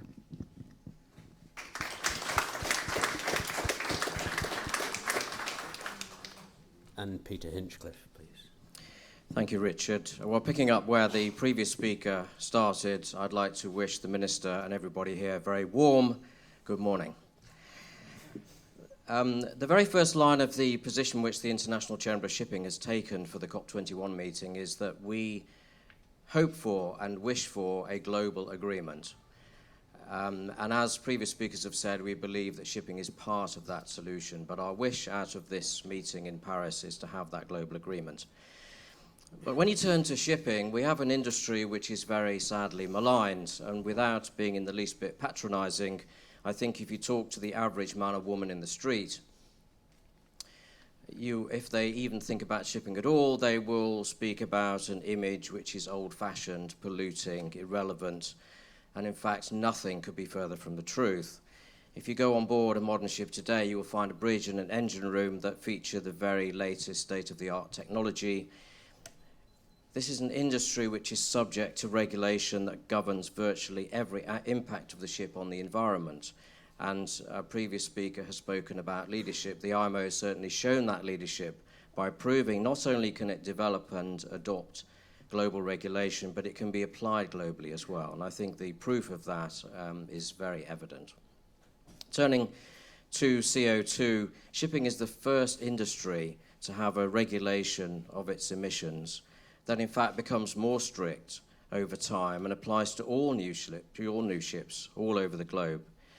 Existing ships are required to operate under an efficiency management plan. That is to get the maximum gain from every litre of fuel. If you think about it, that is in the very interest of the ship owner and the ship operator. So the trajectory which the IMO has helped us to set and which the shipping industry fully supports is one for ever increasing in-sector efficiency for every ton of cargo carried. There is a graph which I'll just briefly hold up. I'll make sure I get it right way up, otherwise the message will be wrong. I have got a few copies of this, but more importantly, there is a press release going out more or less now, which has got that graph in it, and I hope you'll have a look at it to indicate the trajectory that we're on. So I'm hoping that all of you, will leave today's event with a new image of a progressive, efficient industry, without which the achievement and maintenance of a modern lifestyle could not be done across the world, bringing benefits equally to developing and least developed countries. This can only be done through the IMO, as I've already said, and that is our call to the Climate Change Conference. Give this task to the IMO, because the IMO will deliver. Thank you.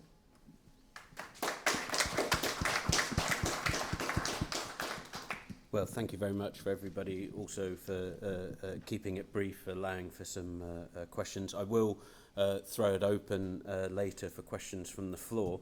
I thought I'd start by asking one of the issues that many people have touched upon. We're expecting a huge increase in the world population, 2 billion in the next 20 or 30 years. There's a lot of talk about how do we reconcile this population growth, the economic growth that comes with that, and reduce emissions at the same time.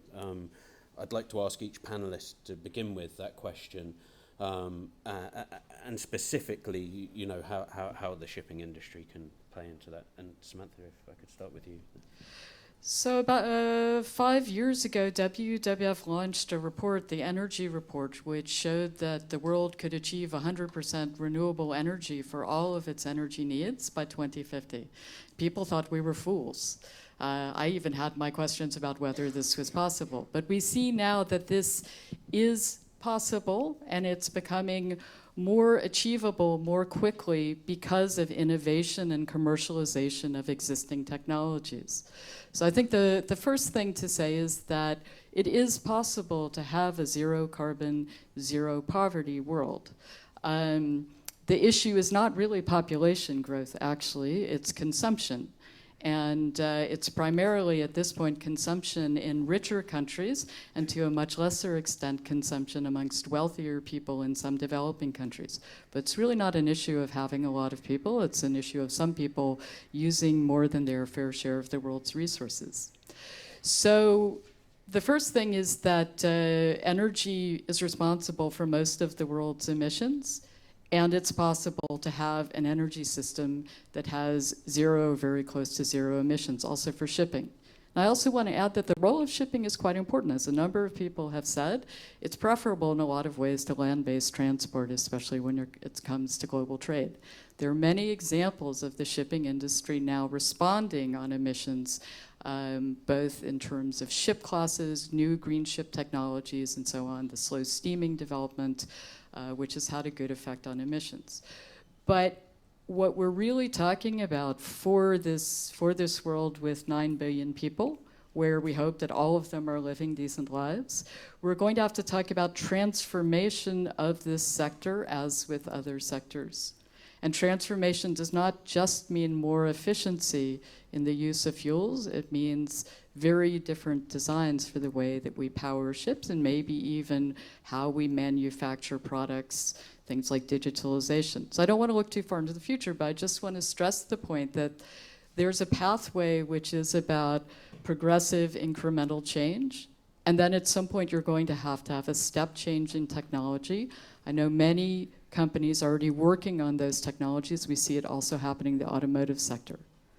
So I would encourage also in the IMO, in whatever policy designs it may have, to consider this issue of what it takes to stimulate transformational technologies as opposed to incremental improvements. Because we have a global carbon budget, which applies to everybody. And whether shipping is regulated under the IMO or the UNFCCC, its emissions will still have to fit within this global carbon budget. And if I could turn to the Minister, Norway is a leading oil producer. It's obviously a big maritime nation. You've been very proactive in some global green initiatives. How do you manage this balance between growth and reducing emissions? How does Norway as an oil producer help lower emissions? We are one of the nations with rich oil and gas resources, and that has given Norway a responsibility and an opportunity to cut emissions. And we have taken ambitious steps to reduce greenhouse gas emissions from the offshore oil and gas activity. And we have and we will continue to invest in carbon capture and storage. And we are using our economic resources created by the oil and gas sector to invest in low emission solutions in all sectors. And as I mentioned, we have 5 areas in our white paper for our 2030 goals. When we are talking, have made a decision to reduce our emissions from 40% from 1990 to 2030. We are talking about low industry, a low emission industry, carbon capture and storage, renewable energy, transport, and the 5th, green shipping. So we are using our rich from the oil and gas to do this transformation, and that's why we think we can do something in green shipping, both to reduce emissions in Norway and to reduce emissions global. So we have started the transformation to the low emission society. But I know that someone wants us to speed it up, what we have started. Talking of speeding up and moving on to Edmund, a couple of speakers mentioned leadership, the IMO. People would say the IMO has a decent track record, but do you think there's a need for more leadership, for more to be done, and how do you balance these competing factors? Yeah, I think I've heard there's several points which I mean, in terms of the leadership question, as I said in my opening remarks, IMO has a role. That role has been given to it by the international community already. It's been there when the organisation was established in 1948. So, before even greenhouse gases were talked about, that role is, as I said before, to ensure there's a removal of discriminatory action to support trade. If the global population, you go back to your first question, is going to grow, obviously we have to address the concerns of that global community. And one of those concerns is climate change. There's no doubt about it. That's what we're here these next 2 weeks for. How we do that, as I said, alluded to already, we've put in place energy efficiency measures. Those measures will lead to, ships built in 2025, so we're only 10 years away from now, they will be 30% more energy efficient than ships built last year. So there is real progress being made. That will require, for some shipping sectors, new technologies to be adopted, new materials to be adopted. People are looking at smarter ships, data communications to enable weather routing, to enable the ships to be properly and more effectively managed from the shore. All these things will come into play. It just takes time, because ships, when you build and invest in a ship, you don't do it for 1 or 2 years. You tend to do it for 10, 15, maybe even 20 years. So these investment decisions that the ship owners are having to make now are having to think forward. But they will bring results, and the IMO will create a regulatory framework that will enable the shipping industry globally to respond effectively. And Peter, your organisation represents a lot of countries. I mean, how do you see you balance all sorts of different views in there? I mean, how do you, when you're looking at this equation, growth or consumption against reducing emissions, what can and what should the industry be doing? Well, I believe that every child in this world has the right to aspire to a modern lifestyle. And the only way to stimulate that is to stimulate global growth and trade. But as already been said, shipping is the servant of that trade. It is not the determinant of it. And so we shouldn't get ourselves into a position where shipping controls world trade. What shipping must do, and what it does do, is to accept and acknowledge that it has a responsibility to make sure that the trade is delivered in the most efficient manner possible per ton mile. And I think as we think about the somewhat daunting growth in world population that we're going to see over the next few years, it is obvious that it's only by servicing those needs through maximum efficiency that we're actually going to be able to do that in a way that will also meet the aspirations of the global agreement at COP21. As I've already said, I believe we're on that trajectory. I think we can do more. We're already seeing tremendous innovation in short sea shipping. It's very difficult in the very short term to imagine that international trade across oceans can move away from fossil fuel very quickly, but I don't think the industry is frightened of that prospect. I think that the experimentation that's going on in short sea shipping will give us progress in innovation, and I'm sure that we'll see that starting to be adopted in global shipping over the coming decades. Yeah, and Nicholas, if I can ask you, I mean, particularly we've been hearing aviation and shipping aren't part of the COP21 deal. What is the sort of what needs to happen to ensure that something tougher, something more invasive happens to the industry? Okay. So yes, I mean, I would say that shipping aviation is not part, but it's also not part of the Paris Agreement, because you don't have cement industry, for example, or tourism, or train, or auto manufacture or telecommunications or any other sector explicitly mentioned in the Paris Agreement. The nature of the Paris Agreement is that it is an agreement between parties by nation states. And the nature of aviation shipping is that they are very international in nature, and that is why IMO and ICAO have the responsibilities for bringing that agenda forward. I believe very much that, what's said here earlier, that it is a matter of efficiency improvements, of new technologies, thinking a little bit outside the box. I think these sectors has a choice between doing it step by step or having to do it very steeply a little bit later. And it's clear that it's easier to do it step by step. But you need a signal for doing this. And some of the speakers here earlier said that, well, some kind of carbon pricing. What is the price of carbon in the shipping sector today? I actually don't know what the price is. I know that there will be a price for aviation sector. I know that there will be a price for all nationally regulated sectors. So this kind of policy making that is actually really supporting the industry to move forward is what we need from IMO.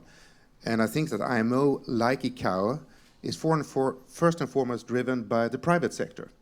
The politicians, the policymakers here are listening very much to the private sector. So we want to see this move forward by the people who know the best how this can be done. We need to see action by the shipping industry. The risk otherwise is that you will have policymakers who really don't understand the shipping industry, who will put policies top down on the sector, which is probably not so good. And if I can turn back to the Minister, who has to unfortunately leave us in a couple of minutes. So if I just ask you a couple of extra questions. This discussion on regulation, do you think the industry can act without government regulations, or what's the role for governments in all of this? I really think, and the history has proven that governmental regulations are needed to develop societies in the direction national and international democracy decides. And that's why it's so important when we are leaving Paris in maybe a couple of weeks or earlier, that we have an agreement with a framework that we really understand which direction we are working. And we need both mechanisms to speed up the transformation and regulation, and that's why I talking about how we used money from oil and gas in Norway to put money into development. The first car and car and passenger ferry, they got a lot of money from a lot of official money to develop the first ferry. And when you get the first ferry, you can to produce the second one. It's not that expensive. So we just need the direction and some regulations and use some public money. And then Norway is quite active in this, as you mentioned. I mean, you have put domestic shipping as one of your priorities for COP21. But how do you think that affects international shipping? Because Norway, well, a maritime power is still sort of relatively small. How is it a sort of beacon effect that you can have, or? We have not put the green shipping for the COP21, but for our intended nationally determined goals, that we really believe in. We can do some more in green shipping in Norway, and our shipping environment can do more in Norway and introduce that technology for the rest of the world. And that's the way we have to work together, public and private, and that every country have to do more, and we have to learn from each other, because the climate challenge is global. That's why it's so important that we do more together. Well, thank you very much, Mr. Minister. I think you have to leave us now, so but thank you very much for your time here.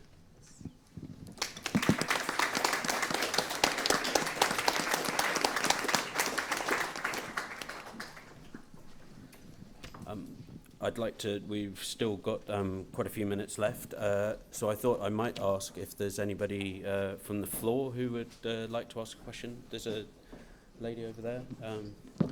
Just wait to get a microphone for you. Yes, for the lady over there, please. If you could just introduce yourself, please. Alice Bowes-Larkin from the Tyndall Centre for Climate Change Research in the University of Manchester. As we've heard, the shipping industry is a global industry. It serves both developed and developing countries. But the 2-degree target has led to INDCs from both developed countries and developing, with developed setting a peak in emissions perhaps very soon, in the next decade or so, developing nations somewhat later. But we also know that there's analysis that shows that 2 degrees, for a good chance of 2 degrees, requires decarbonisation probably closer to 2050, has already been mentioned. So I was just wondering, when could we feasibly see a peak in shipping CO2 emissions, and what are the next likely mechanisms that might bring this about? Peter Edmund. Well, it's already been mentioned, the third IMO greenhouse gas study, which was published last year, forecast that there will be an increase in emissions up to 2050 between 50% and 250%. These are based on the scenarios that were used by the IPCC, and they reflect growth, economic growth, and with that will come trade. So going back to the point we've already stressed before, in terms of capping emissions, a lot will depend on the technologies. We've already mentioned that new ships will be more energy efficient. That will be part of the equation. I think it's difficult to say. I mean, we heard earlier about phasing out hydrocarbons, use of hydrocarbons on ships. I mean, at the moment, ships are essentially mobile power stations. Some of them have 50 megawatt, 60 megawatt engines. You can't readily change that. You can maybe be able to phase out on the land some of the use of hydrocarbons and replace it with alternative fuels or alternative technologies. But on a ship at sea, we're talking about in the middle of the deep oceans here, it's hard to see that in the next 20, 30 years. We can use alternative fuels. We can use maybe biofuels. Those are some of the measures that could be taken. But at the moment, it's still, as Peter said, we will be using hydrocarbons probably for the foreseeable future. The other point I should make as well is about slow steaming. That is a possibility. Yes, it is a possibility. It was alluded to in the keynote. However, of course, with slow steaming, the implication of that means you need more ships to carry the same amount of cargo. You either need more ships or you need bigger ships. We've already got some of the biggest man-made machines in the world. Well, they are the biggest man-made machines. They're called ships. So trying to see the growth of the market there, again, there will be limitations, not least in ports, which can take those ships. So there are numerous challenges here, and I don't want to underplay them, but it's something that is going to be difficult to achieve in the near term. Peter, can I ask, everybody, the world is expected to have an absolute reduction in emissions. Is it realistic to think that the shipping industry can avoid having an absolute reduction? Well, let me just counter a little bit what Edmund has said and come back to the original question. The first point is that the greenhouse gas study has some top-end estimates for world trade, which we don't believe. They're, if you like, based on a business-as-usual model for world trade, and we don't think that is the way that world trade is going to move forward into the future. I think that we're seeing already the growth of service-based trade in developing countries. Supply routes are probably shortening, so therefore demand for maritime growth in capacity is not likely to be at the top end of those estimates. If we take the middle end of the estimates, then, or the middle section of the estimates, then we're confident that we're going to deliver carbon neutral growth out to 2050, and that's what the graph that I waved in front of you before is designed to show, and I hope you'll have a look at that. And I think between now and 2050, as I've already indicated, we're going to see a huge focus of innovation on international shipping. It's a really difficult problem to move massive amounts of cargo across oceans over long distances and think that in the short term we can move away from fossil fuel. But I'm sure that's going to come in the future. We're going to see more efficiency. We're going to see probably different fuels that we're not even thinking about today. And I'm very confident that before we get to 2050, we'll see that innovation coming into play. Samantha and Nicholas, do you have anything to add? Sure. I mean, as we talked about earlier, a first step of getting towards an emissions peak would actually be a proper levy on bunker fuels. It would be much, much stronger emission standards than what we have today. And in other sectors, what we see is that these things work, right? They're working in, for example, the automobile industry to bring down emissions, but also to stimulate the development of new modes of transport and also use of new technologies in personal mobility, so hydrogen, EVs, whatever. With all respect for the challenges of the shipping sector, there are also enormous challenges in other sectors, such as the energy sector, where you're seeing, as I said, this very disruptive transition from coal in many places to solar and wind and radical energy efficiency. I think as well, one other thing that most of us are just vaguely aware of, but we can't really model the impacts of it, will be digitalization and sort of localized production. And that in turn is going to have a massive impact on the shipping sector, one we can't really oversee at the moment. We think it's likely that we're going to get an agreement here in Paris. We think that agreement, what we see from the INDCs and so forth, the total of what we have on the table is only about half of the effort we need to stay under this 2-degree upper limit.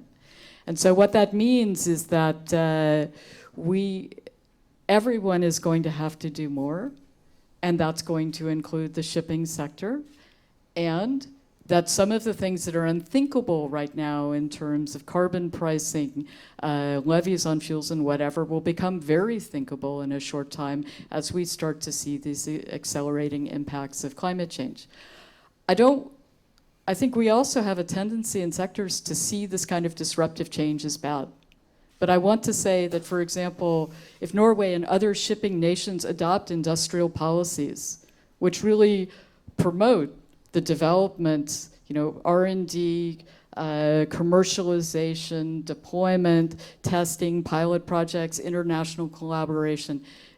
If you have national industrial policy, which is really promoting zero carbon, low emission shipping, that also can produce an explosion of jobs and economic growth in a way that's good for the environment.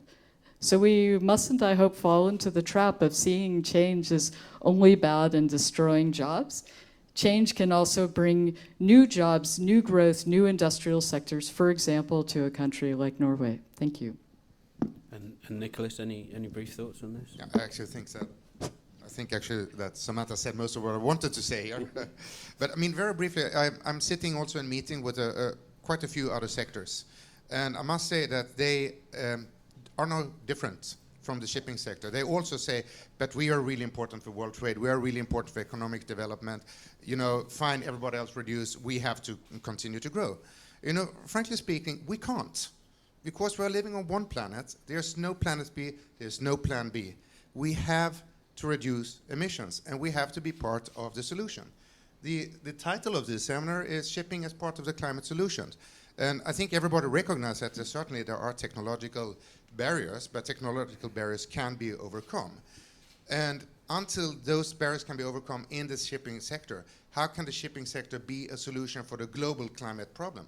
Because the climate problem is a global one. The aviation sector has come up with the idea that what they can't reduce in their own sector, they're going to come to compensate by helping other sectors who can reduce their emissions. And yes, there's a price tag to that. And that is something that is accepted, because carbon is not free. Its pollution is not free. And the sooner that we get to grips and accept that and start to integrate the cost of carbon into our decision making, the better it is. Because I think it was Minister who said that the investment decisions we're doing in the next couple of years are going to be fundamental for the long term. Or maybe it was Sturla who said that, I can't recall, sorry. But really, we have investment decisions that need to be taken in the next 5, 10, maximum 15 years, but really over the next couple of years, that are going to decide the quality of life for future generations. We have to stand up to this. Thank you. We've got quite a lot of questions, but there's a man at the back. If you could just introduce yourself. And Ralph Nagel, German Ship Owners Association. I want to ask for a little clearance. Who is addressing what to whom? And it will end to a question to Nicholas.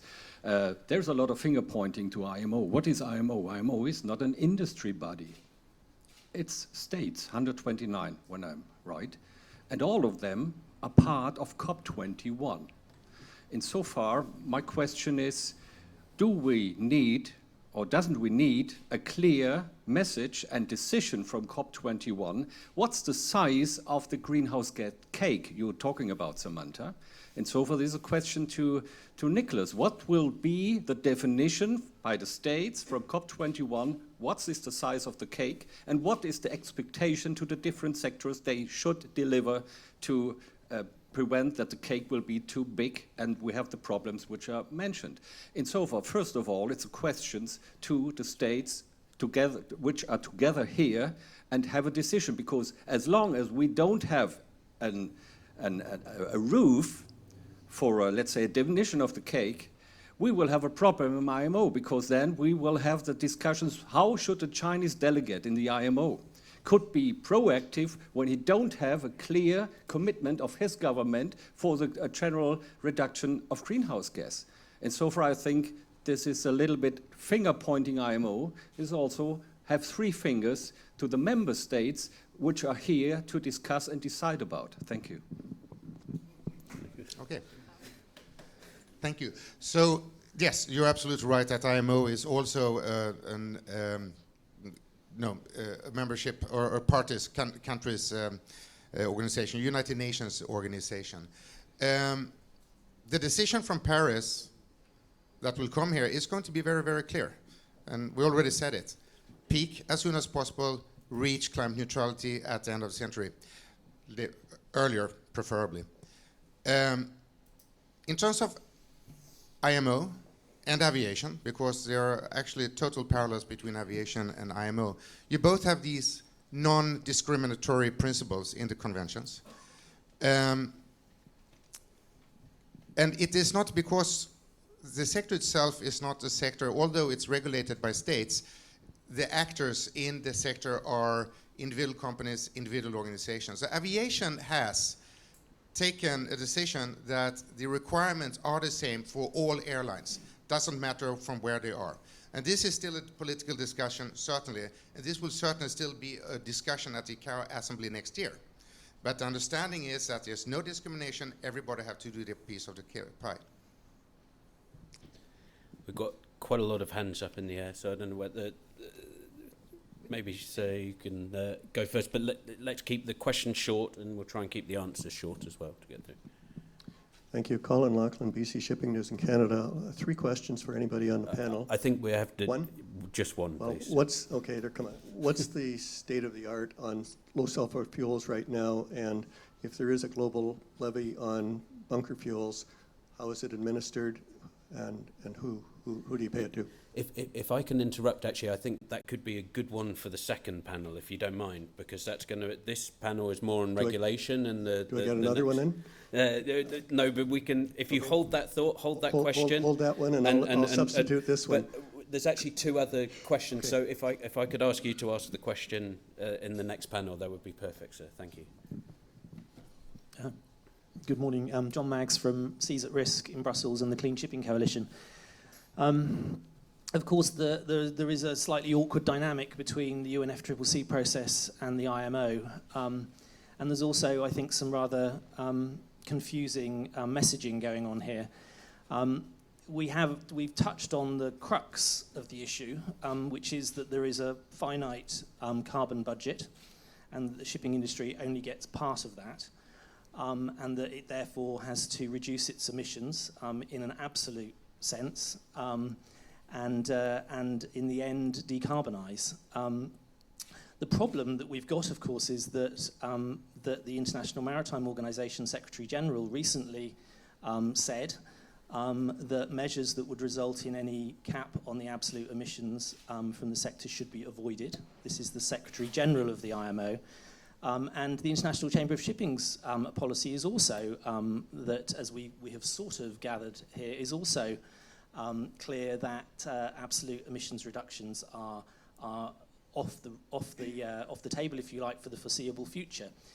So what's happening here is that the attitude... Could we have a question? Sorry, certainly, yeah. I'll get there, but the attitude at the IMO is on a little bit of a collision course for UNFCCC objectives around 2 degrees. And this is why, and this is the point I would like the panel's view on, we need some political direction. And the reason that we need something out of Paris is because the IMO, left to its own devices, doesn't appear at the moment to be capable of making the hard decisions that would result in absolute emission reductions. So my question, I suppose, is to the IMO and ICS principally, is how do you square this problem without a commitment to IMO to absolute emission reductions? How is the shipping industry ever going to play its part in reaching 2 degrees, let alone the 1.5, actually, which over 100 states are now demanding as the target for climate change? Thank you. Very brief answers, if I could. John, thank you for the question. Governments have to decide what it is they want. Do they want shipping to reduce its carbon inventory, or do they want shipping to deliver funding for other industries to do the actions for them? Our focus is completely on reducing emissions from shipping itself, and I think, John, you and I would reach agreement on that. If we get to the point where that is no longer possible, or governments decide they want to do it in another way, then we're not afraid of that debate. We've already made our position very clear as long ago as Copenhagen, that if governments want to have a market-based measure for shipping, then that should be a levy, because we believe that is the only deliverable market-based measure that will not distort the shipping market. We believe that can be delivered. But we are waiting for governments to indicate that that is what they want. And at the moment, our focus is just on efficiency. Just to answer that question in particular, I think one of the problems is how much political capital member governments want to expend in terms of discussing international shipping and aviation in this COP, when there's, quite frankly, quite a lot of many other issues they need to resolve before we have an agreement. And the concern of the IMO Secretariat, I'm speaking on behalf of the Secretariat, I'm not speaking on the member states, is that we end up with a text that, frankly, is ill-crafted and leads to some problems when it comes to implementation when we go back to IMO. So, I mean, that's just a practical issue in terms of what we get at the end of the day here. I think, as I said before, IMO is the right body to deliberate these matters. And we hope that there will be a clear signal to suggest that IMO should carry on its work and lead to measures that can be implemented. Because that, again, is an issue that often is not thought about. How do we implement these measures in a practical way? I must discuss the issue about the levy, because the levy has been talked about, and it was actually within the agreement in the draft text at one point. But there are several proposals on the table at IMO. And indeed, Norway, along with, I think, Germany, France, and the UK, have proposed that we have an emissions, an ETS, an emissions trading system for international shipping. So whilst there are advocates for their levy scheme, there are other proposals that have been put on the table, along with other ones related to energy efficiency of ships, and also even a port state levy one of the member states has put on the table. So we cannot ignore those, and the IMO organisation can't just put those to one side, because they need proper due deliberation. Once again, they need to be done at IMO. Samantha, just before, we had one last question here from Frederick, and then we'll wrap it up if we could. If you could make it extremely brief. Thank you for this initiative, Frederick Hauge from Bologna Foundation. I would like to ask, are you not a little bit defensive when it comes to the operational room you have within shipping? First of all, it's not only IMO, it's also other bodies that is regulating shipping. EU will regulate the short sea shipping and national waterways. If you should look what is outside the emission trading sector, probably 40,000 boats have to be retrofitted the next 15 years. Biofuel, I think biofuel has a huge potential, not with soya. If you should take the shipping on soya, you should grow all Europe from Paris to Oslo with soya, but algae and things like that. So my question is a little bit, why do you, in your speeches, you're very defensive on what kind of technological operational room you have.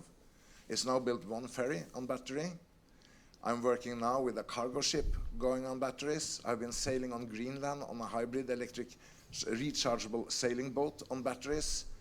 There is a huge space for you out there. And for me, it seems that you're not looking into the technological option room you have in creating this. And this is necessary to see what kind of regulations will come in the Great Lakes in US, EU, Long Beach and so on. Is IMO on the track here?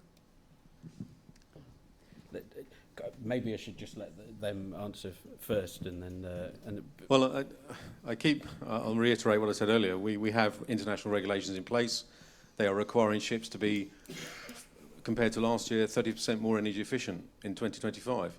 So that will drive innovation. That will drive thinking. It already is. The yards, the designers of ships are thinking already how they're going to meet some of these targets, because whilst and it's being phased in, as Peter said. You know, we are now in phase 1. We've got phase 2, phase 3 to come, and certainly phase 3 is a challenge for some of the sectors. So we will look at innovation. There will be innovation, but it takes time. As I said, the investment decisions being made today will affect ships that are going to be built in the next few years. Those ships will be around in 2030. So it's not a short term, and unlike other industries, you know, you make these decisions. We're asking people to make those capital investments, you know, now. And it's a big decision for them to make, and I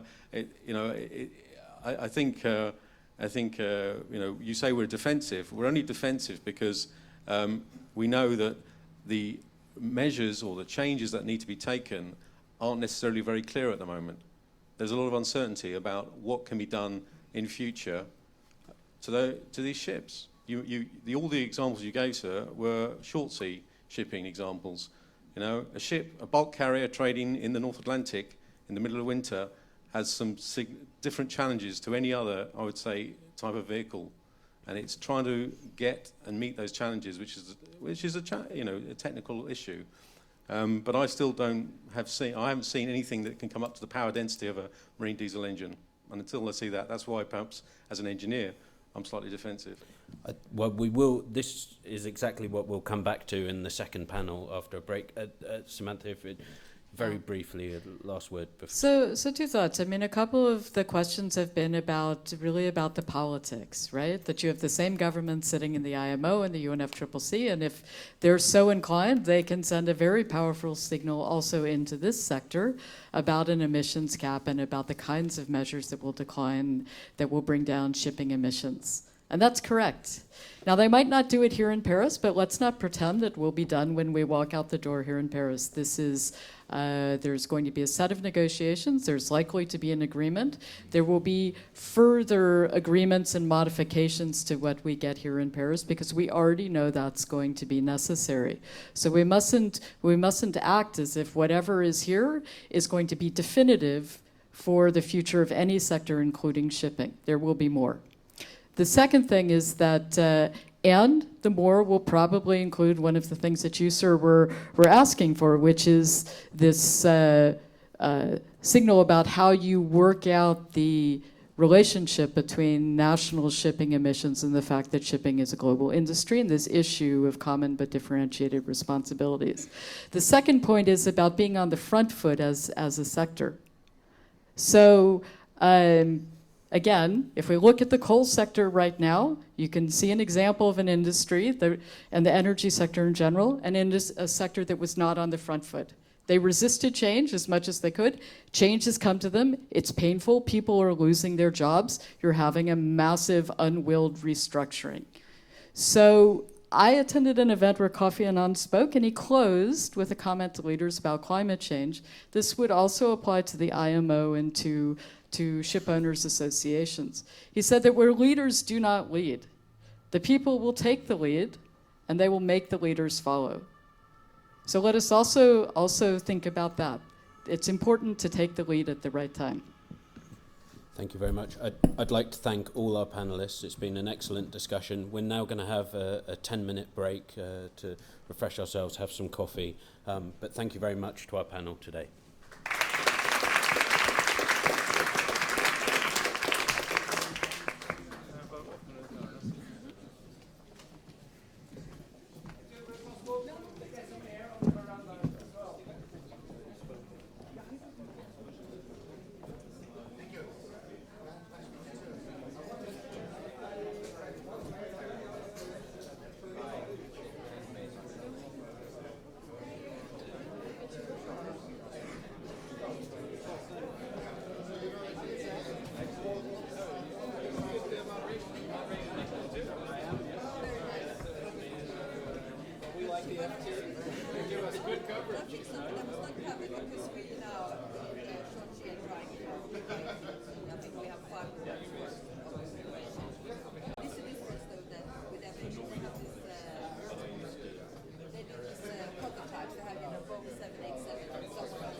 Okay, perfect. So should we... Okay. If people could start to take their seats, please. Thank you.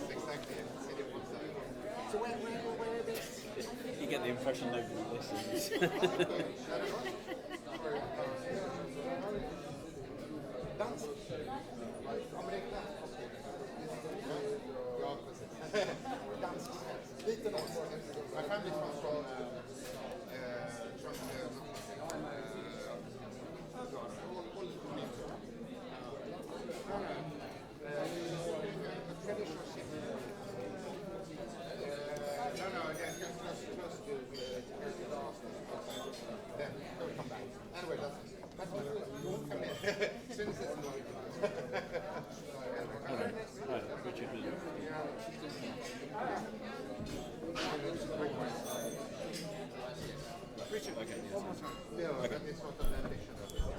Could everybody please take their seats? Thank you. Do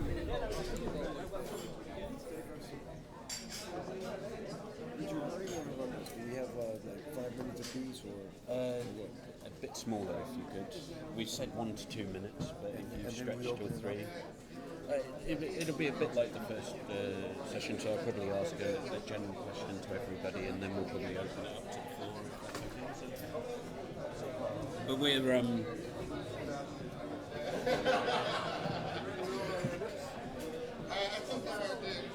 the jury's still out on that one, so we can talk.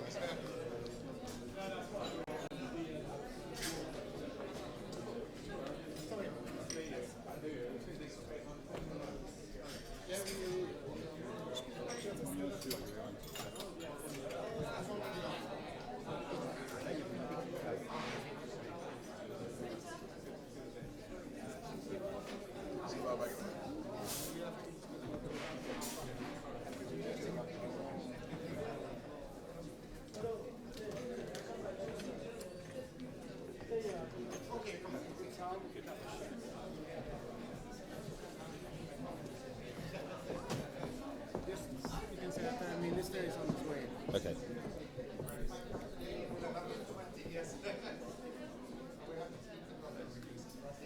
So we're just waiting for the minister. He's on his way. I think he's in the building. Not like Elvis.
Yeah, for anybody who doesn't speak French, the Minister, I think, is going to speak in French, so this would be the opportunity to use the headsets.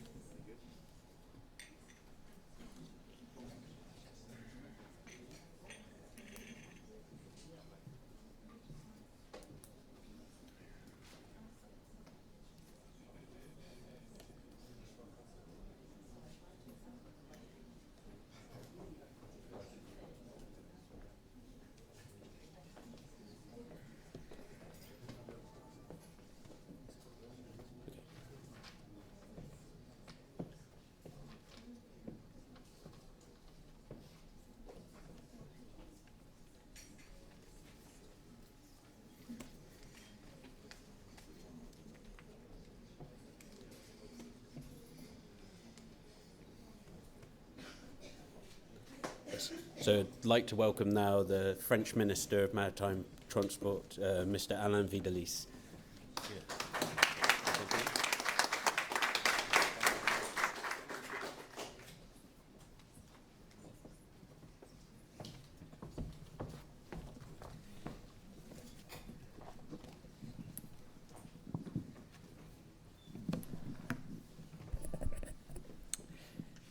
Madame la ministre, mais je crois qu'elle est partie d'après ce que l'on m'a dit.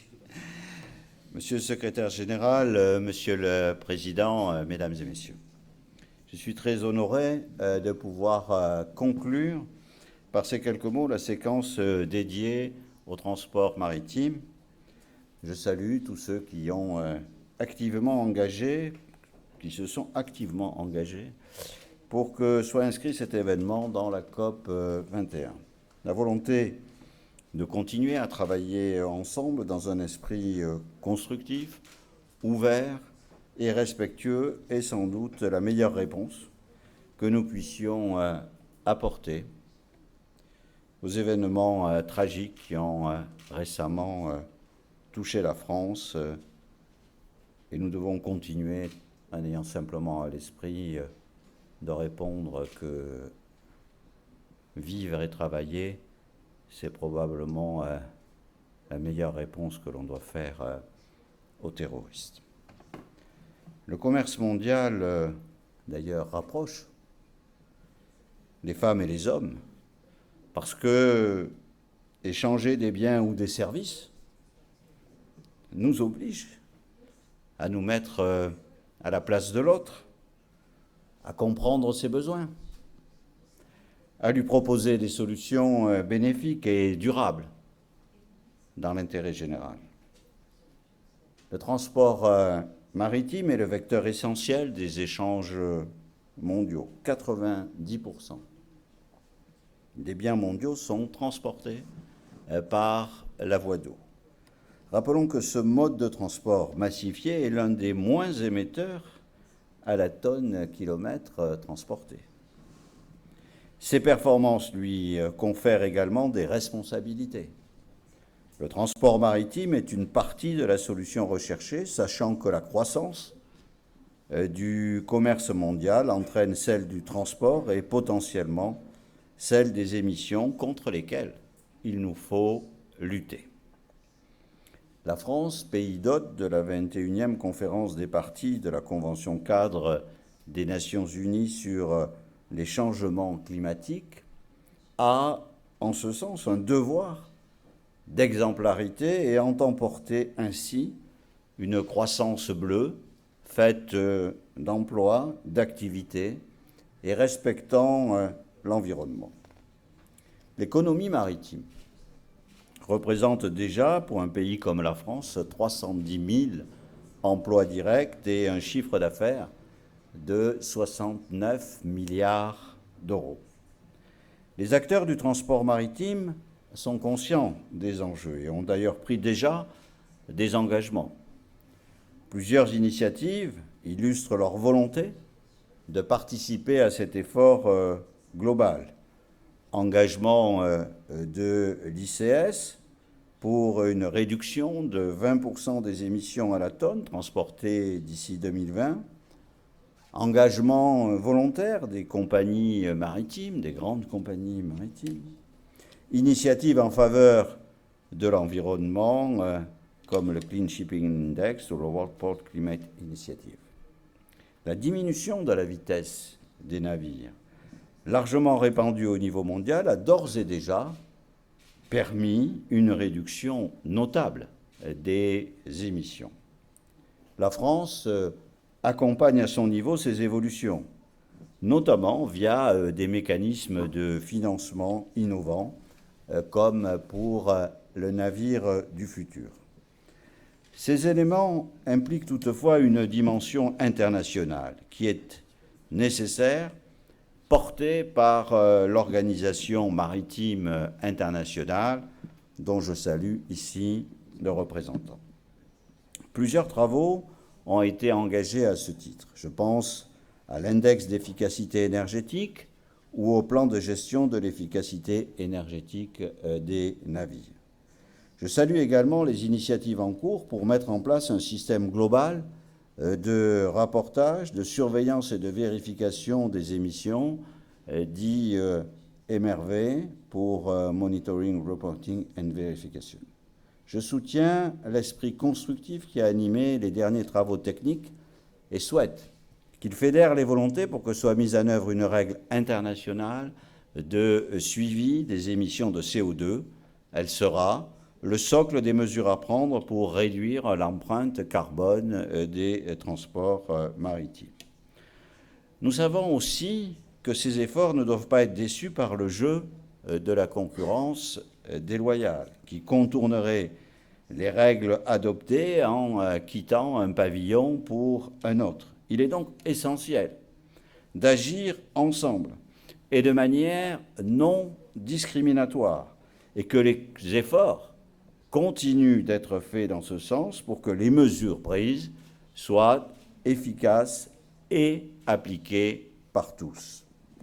Si la responsabilité du transport maritime dans les émissions globales est modeste, 2,6%, assurons-nous qu'elle le reste. Madame la secrétaire exécutive, on peut souhaiter que le secteur puissent s'engager comme l'ont fait les États qui ont officiellement transmis leurs engagements nationaux de réduction des gaz à effet de serre. À leur exemple, fixons ensemble des objectifs qui contribueront à lutter contre les changements climatiques en contenant le phénomène mondial du réchauffement. Nous devons reconnaître le changement climatique comme un défi pour les entreprises de transport maritime et agir maintenant pour que ce secteur contribue pleinement à notre obligation commune de répondre à l'objectif global de réduction des émissions. Il ne serait pas compris que le secteur maritime n'apporte pas sa contribution aux stratégies globales de réduction. Cela serait en contradiction avec l'image de transport faiblement impactant dont les acteurs du shipping sont légitimement fiers et qu'ils entendent défendre. Or, tout retard dans la mise en œuvre de mesures de réduction se paiera demain au prix fort. Il est donc crucial de définir sans attendre des cibles progressives et des délais raisonnables pour permettre à l'industrie de les atteindre. Ces efforts méritent que nous les accompagnions en mobilisant les financements appropriés à tous les niveaux, fiscaux, financiers et bancaires. N'oublions pas également que ces efforts n'aboutiront que s'ils ont été conduits avec les acteurs portuaires qui s'engagent aussi pour la lutte contre le changement climatique et la préservation de l'environnement. L'emploi du GNL comme carburant et l'alimentation électrique des navires et des bateaux à quai sont à la fois des solutions environnementales globales et des voies d'excellence vers la transition énergétique. Rappelons enfin qu'il ne nous suffira pas de mobiliser des capitaux. Il nous faudra compter sur nos forces vives, l'expertise, le savoir-faire, l'expérience des femmes et des hommes qui mèneront ce combat. Cela passe par les écoles et la formation aux métiers maritimes. L'apprentissage des nouvelles technologies, des carburants alternatifs, GNL, électricité, méthanol, la conception des navires du futur rendront leur emploi toujours plus sûr, plus efficace. La transition énergétique est faite d'innovation dont les vertus n'appartiennent qu'aux sociétés du savoir et de l'intelligence. La formation des marins est aussi à l'évidence un paramètre déterminant pour l'engagement des générations futures dans la transition écologique. Je vous remercie tous pour la qualité de vos travaux et souhaite que l'on puisse poursuivre dans cette dynamique pour répondre ensemble à ces défis qui convoquent nos forces, nos intelligences et nos talents. Je vous remercie.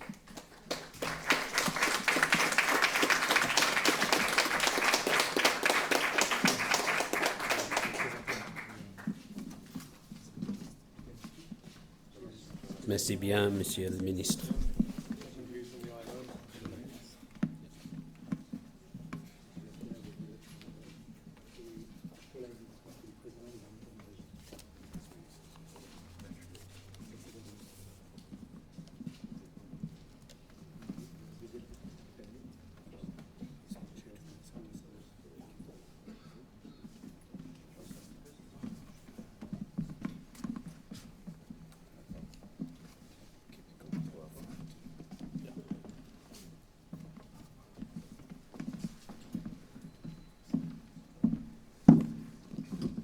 So if I could ask the four panelists for the second panel, please, to come up.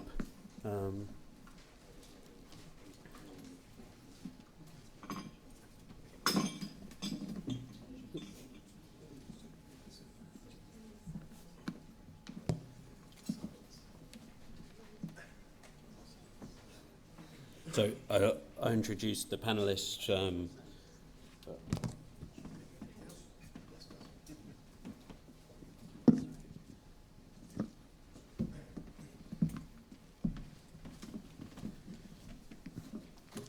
Closest to me we have Hervé Lapierre. He's the head of new building at Louis Dreyfus Armateur. Next to him is Paul Simons, the Deputy Executive Director of the International Energy Agency. Then it's Diane Gilpin, the CEO of the Smart Green Shipping Alliance. And finally, Jose Maria Figueres, the former President of Costa Rica and the co-chair of the Global Ocean Commission. Mr. Figueres, if I could start with you, if we can have some opening statements, as in the previous panel, if you could keep them brief, 1 to 2 minutes, that would be perfect. Thank you. 1 or 2 minutes, okay.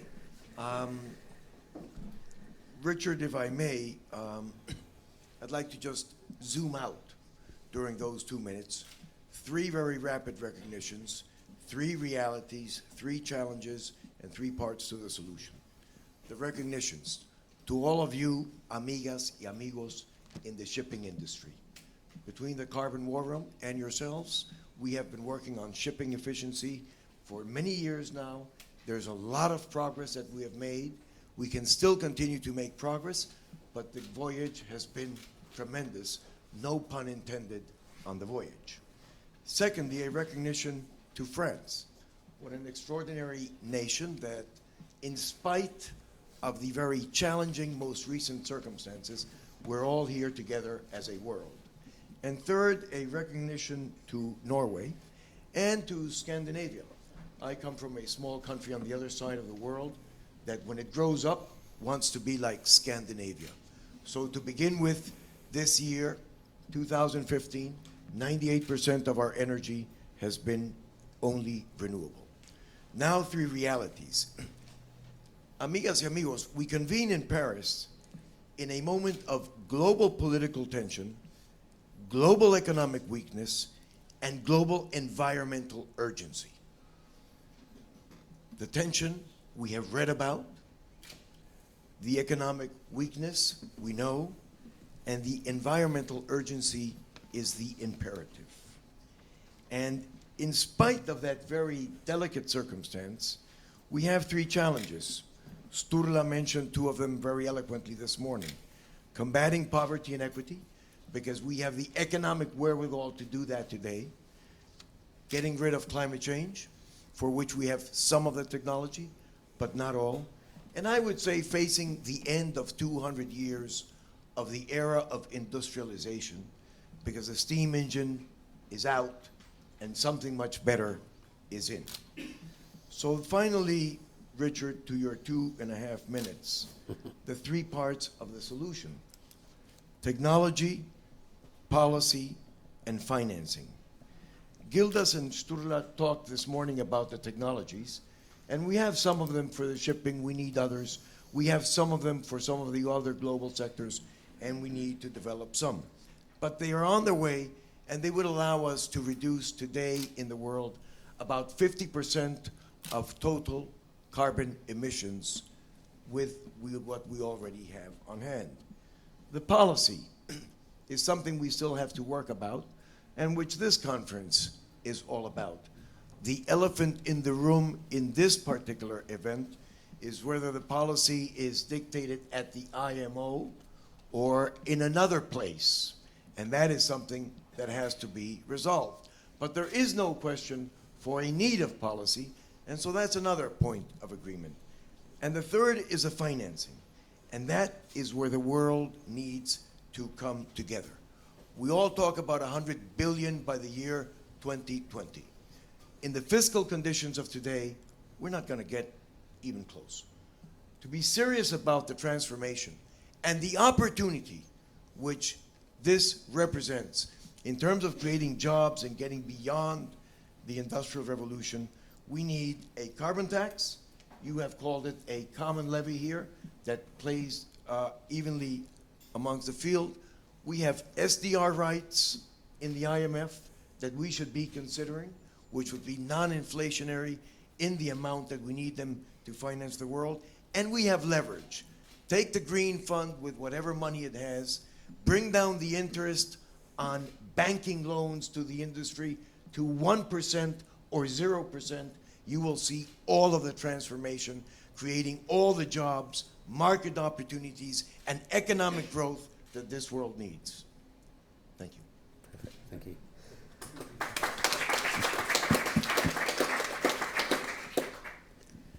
Diane, next, please. Good morning.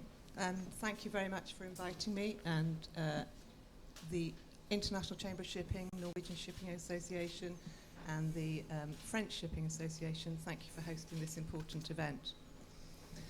During the course of the morning, we've talked about people talking about smart technology and green technology, and I'm here to represent the Smart Green Shipping Association.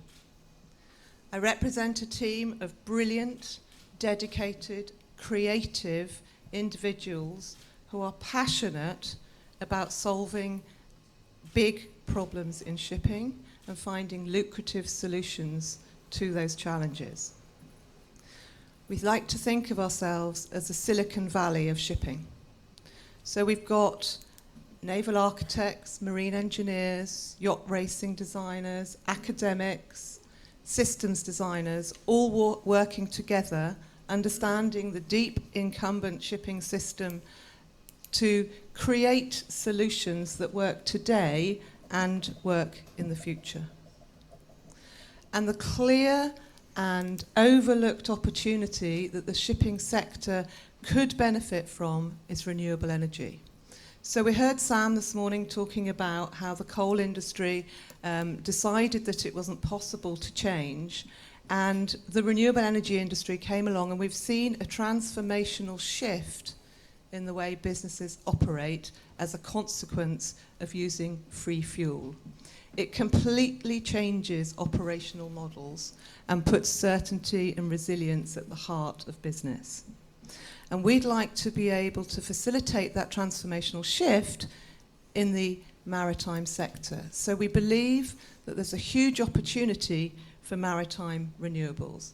We heard the IMO this morning talking about the inability of the sector to harness that energy, and I think we need to open our minds a bit and recognise that the people who do harness that technology and harness the ability to free fuel are going to be the energy tycoons of the future, and I think we want to be part of that. So thinking about renewable energy, it's abundant, it's exclusively available to the maritime sector. So once we start to think about the constraints that are going to be put upon the whole of the economy as a result of climate change, it's really important to be able to decouple ourselves in the shipping sector from traditional bunkering arrangements, not to have to rely on cold ironing, where there's going to be a call on 100 other industry sectors looking to use that low carbon power, and to use the energy that's available at sea. And I'm sure all the seafarers in the room will confirm there is an abundance of wind, wave and solar energy out there, and we should be harnessing it. So what we're looking at in the Smart Green Shipping Alliance is not doing some sort of blue sky thinking, but to use existing, proven commercial solutions and combining them in new ways to create good-to-go solutions. So I won't go into detail of our project because I think it's not particularly relevant to the conversation, but I think what we've been able to do is to combine existing technologies to produce a system that is 50% more fuel efficient than anything else on the market. And we've also developed a very smart analysis system to be able to validate that performance data, which is really important for all the players in the sector to be able to get confidence around. So having had this system solution, we've taken it to cargo owners, we've taken it to shippers, and we've asked them if they'd like to use this type of technology. And they have been very enthusiastic because they have their own domestic carbon reduction commitments in place. And as servants of global trade, we need to be serving that need to decarbonise their supply chain. So on the one hand, we have advanced technology, and on the other hand, we have a very strong demand pull. So now we're asking and inviting ship owners to participate in the alliance to help us deliver the long-term contracts that those shippers are prepared to give us.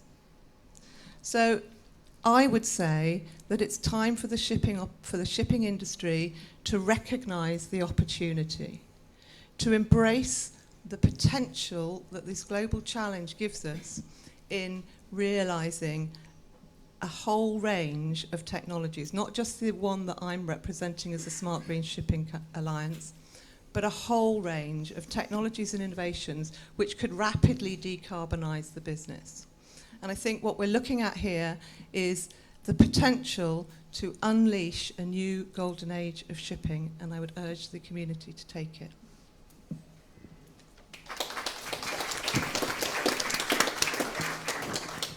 Paul, please.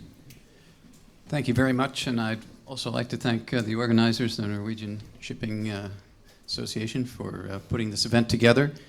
From the perspective of the IEA, I'd like to deliver two fairly simple messages this morning. First, putting this whole debate in something of a larger analytical context. As many of you know, the IEA does analysis and scenarios going out to 2040, 2050 on carbon and on energy trends, so I'd like to put shipping in that larger debate. And secondly, making a few linkages between the discussion in this room and the discussion that's taking place out at Le Bourget. And in particular, in all of this, I'd like to recognize my colleague in the audience, Pier Paolo Cassola, who's our transport analyst who's done a lot of work on shipping. Do you want to stand up, Pier Paolo? Thank you for your help in putting this presentation together. First of all, we see shipping largely as part of a larger challenge of decarbonizing the entire transport sector with a major role for energy efficiency. Looking in terms of the numbers today, shipping consumes about 10% of total energy demand in transport, about a quarter of the energy needed for freight transport. But as all of you know, the volume of freight transported is much higher, 81%, because of the well-known efficiencies. We'd also like to salute what the IMO has done to date. We think it's quite significant. The NOx and SOx regulations, the Energy Efficiency Design Index, the target of 30% improvement by 2025.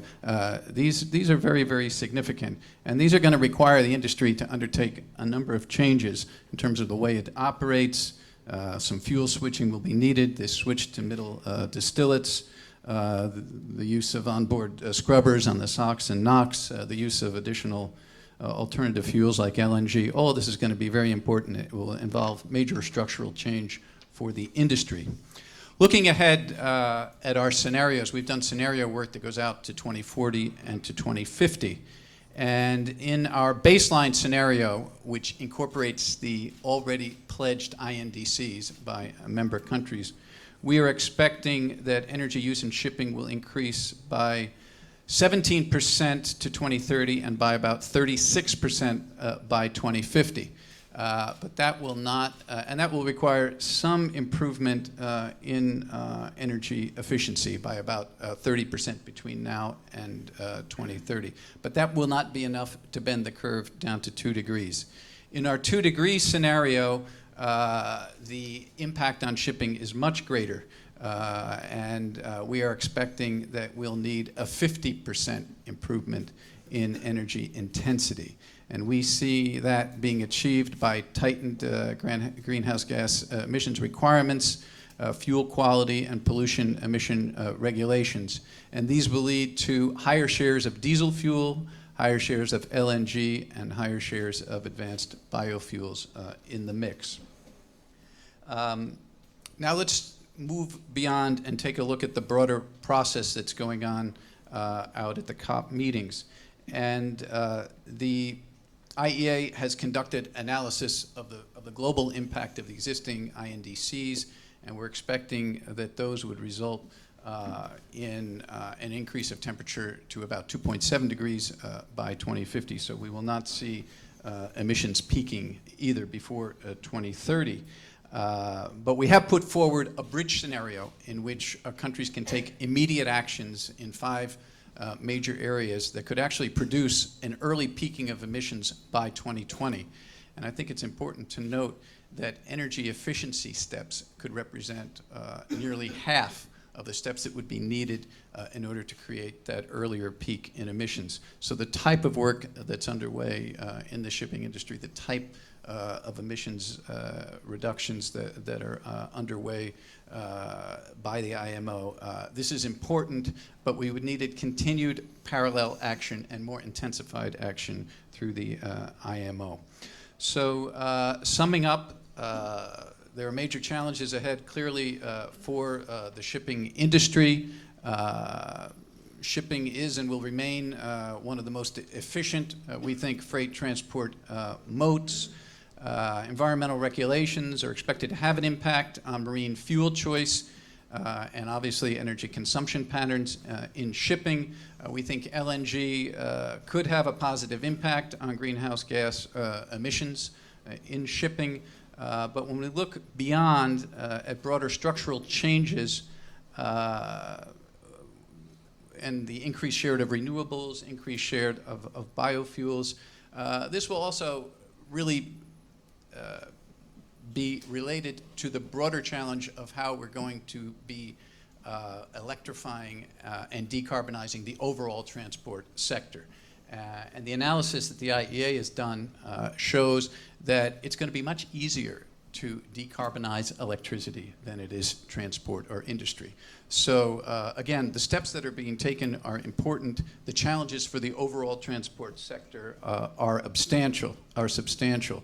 Should fuel switching fail to be economically viable because, for instance, of failures of advanced biofuels to become competitive, then closing the gap and creating that 50% efficiency improvement that we saw will require other kinds of solutions and really perhaps more radical changes.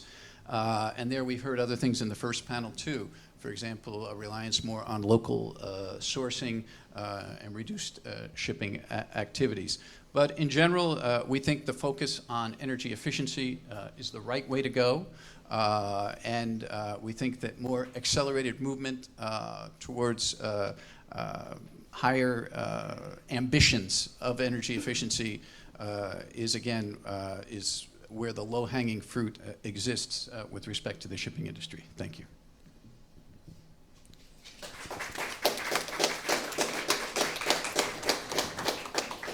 Thank you very much. And Hervé, if you'd like to go last, if we can keep it brief so we can get to some questions. Yeah. That'd be great. Thank you very much to have invited us as ship owner. I would say single actor ship owner, and we can give some testimony of our approach to this CO2 issue. The first thing I would like to highlight is that international shipping is global, is transparent market, and is highly competitive. In this condition, for a single ship owner, there is only two drivers for CO2 reduction actions. There is the rules, regulations, and there is the money.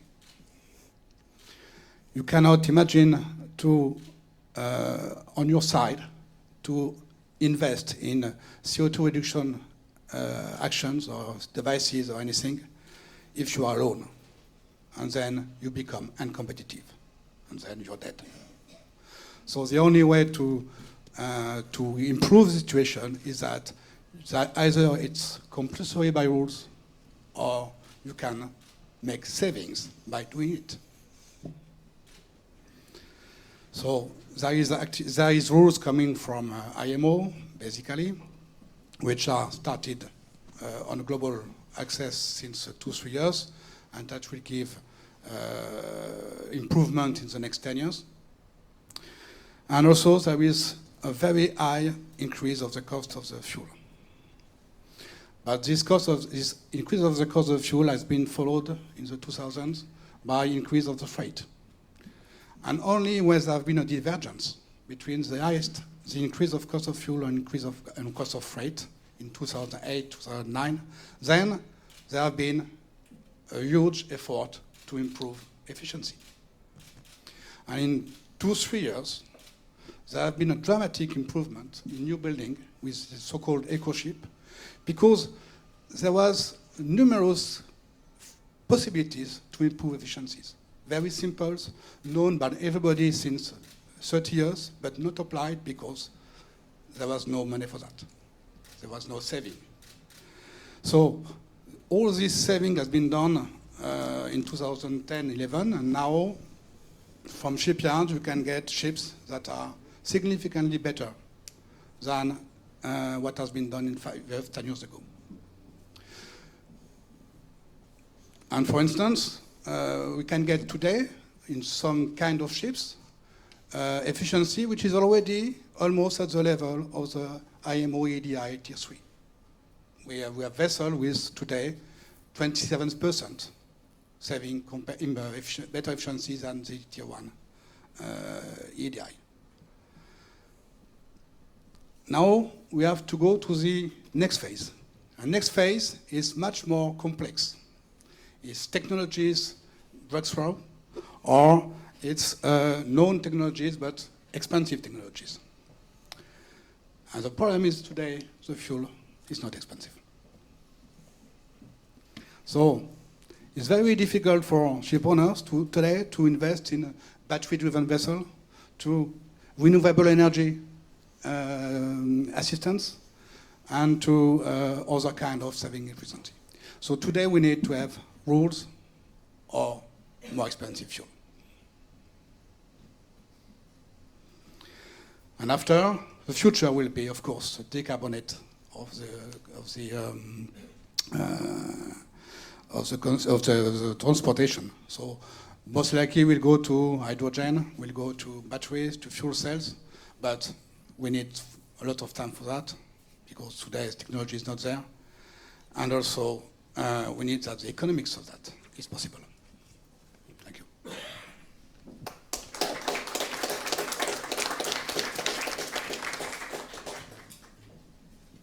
Thank you very much. We just say goodbye to the Minister, but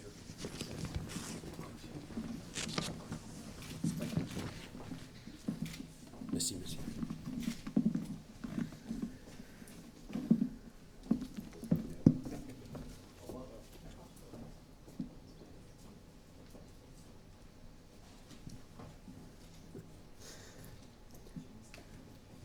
So, Hervé, if I can start with you, I'd just ask a question of each panelist in turn and then open up for questions from the floor. I was interested in knowing what shippers demand. Diane was talking about whether they have their own goals to lower emissions. Do you see shippers, the IKEAs, the Toyotas of the world, do they ask you for more environmentally friendly solutions, or are they just interested in cost? There are very few shippers that are usually industrial people with CO2 footprint concern or obligation, that are checking what is the consumption and CO2 footprint of our vessels. Otherwise, people are going to cost. That's quite striking. And Paul, if I could ask you, I mean,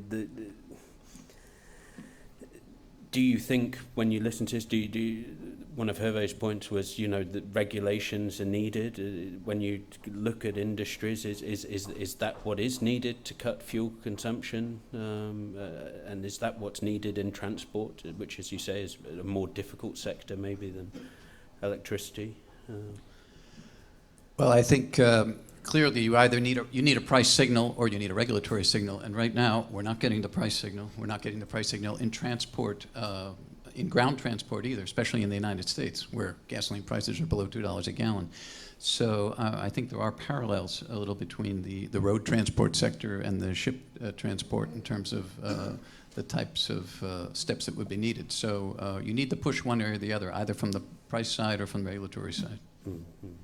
And Diane, to follow on with that, I mean, it's a very visionary message you have, and you urge the industry to do it. But what needs to happen for the industry? Does it need a few sort of front-running companies to do it, or visionary governments, or what do you think actually needs to happen? So what needs to happen is those things have to happen concurrently, and I think what we can experience is a rapid acceleration of technological step change if we had a clear regulatory signal. That this is a challenge that we want to embrace and that we can embrace. I think that would enable our project, which is marginal in today's low fuel situation, to fly, but also a multitude of other technologies which are just not getting the oxygen that they need because of the low oil price. I think what we've done in the Smart Green Shipping Alliance is selected shippers to talk to. So there are shippers that are measuring their carbon emissions through their supply chain. Unilever is amongst them, Dow Chemical does it.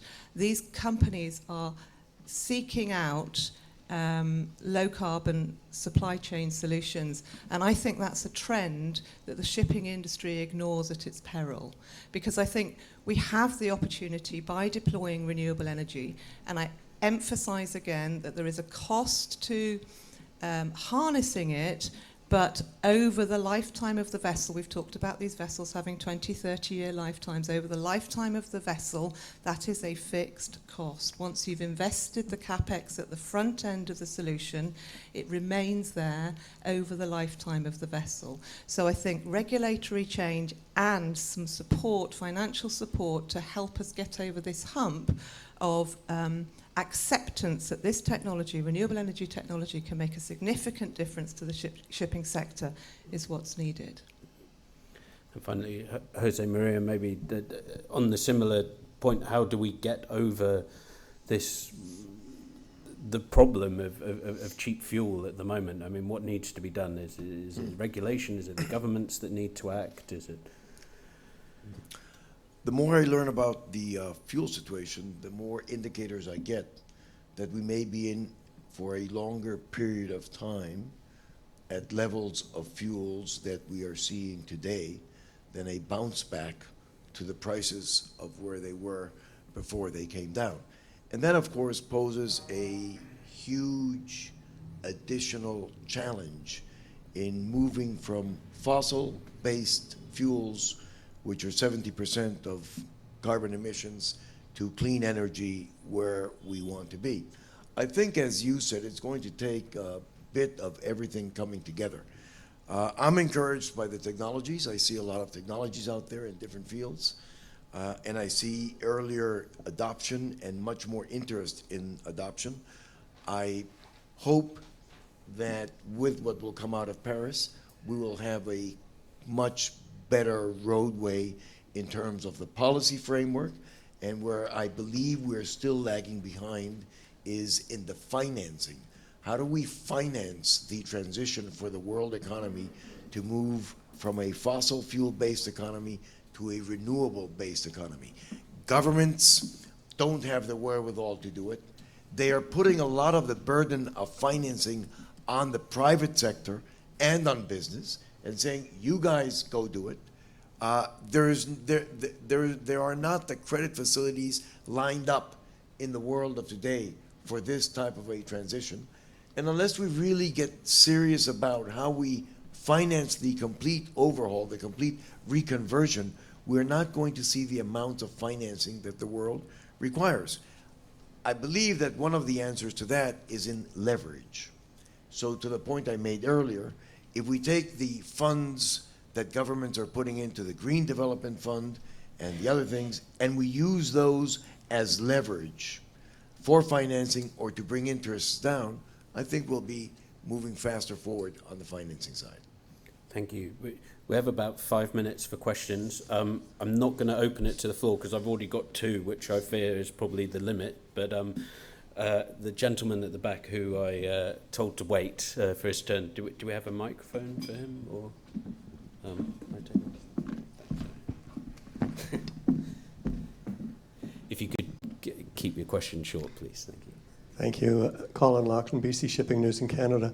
I actually got a partial answer from Ed Hughes at the break, but let me just return to it as sort of a thematic question, and there's a lot of components to it.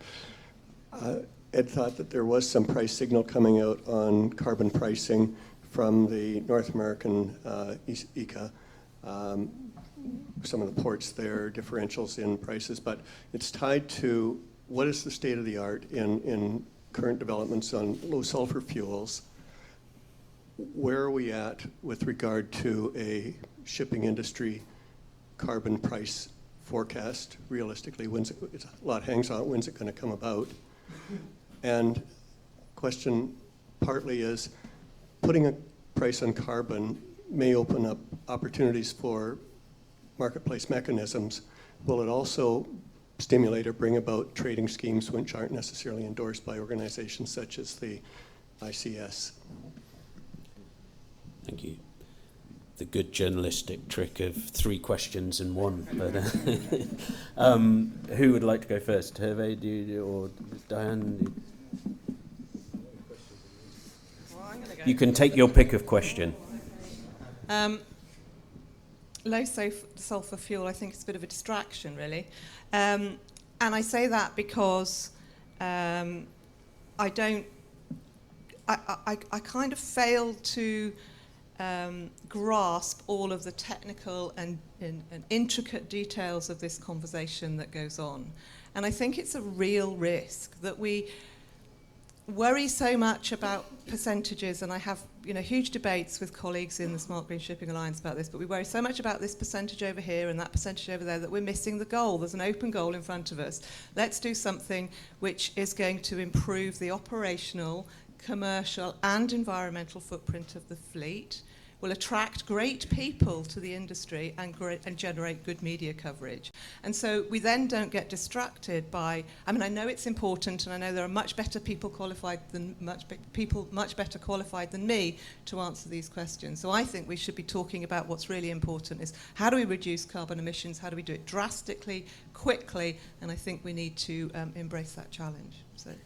And It Hervé, wasn't an maybe answer to your question, I'm sorry. Well, maybe if I can follow up, but Hervé, if you're looking at the kind of technologies that will most work and most lower emissions, what is there, and what's holding you back from deploying them in ships? Well, I cannot say there is one technology. Yeah. Saving is an addition of a lot of things.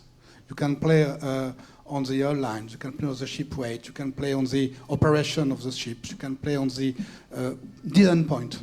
For instance, in the past, the design point of the ship was defined by the contractual definition, and that basically no relationship with the future operation of the ship. So if you can adjust the thing in order that the ship is designed for the operation and not for another thing in the operation field, then you have a good saving. So I don't think there is one direction. There is a lot of things to do. The main engines are also a very big thing. And the addition of all these small things, you can save 2%, 3%, 5%, and then you get 20, 25%. Further, then it's complex. Then you need to have new technologies. You need to go to hybrid. You need to go to air bubble to reduce the friction. You have to go to a sharp skin type coating. You have to go to things that are real improvement. But that is very expensive. That is technology today not known very well, and we need to work on that. But that is the next step. Today, we can achieve 20, 25, 30% with the means we have today. And there was one last question from the lady there. It was actually, I'm afraid, sorry. Maybe you can, I think we only have time for this one question. My name is Pia Böglen, and I'm from the Swedish Shipowner Association. And I have a few of these green-hearted shipowners in my association. It's not very easy, and I think you, actually, Diane, is touching up something very important. Technically, we can put a group of ship builders in the room, and they will build us a really nice ship. No one can afford to run that ship.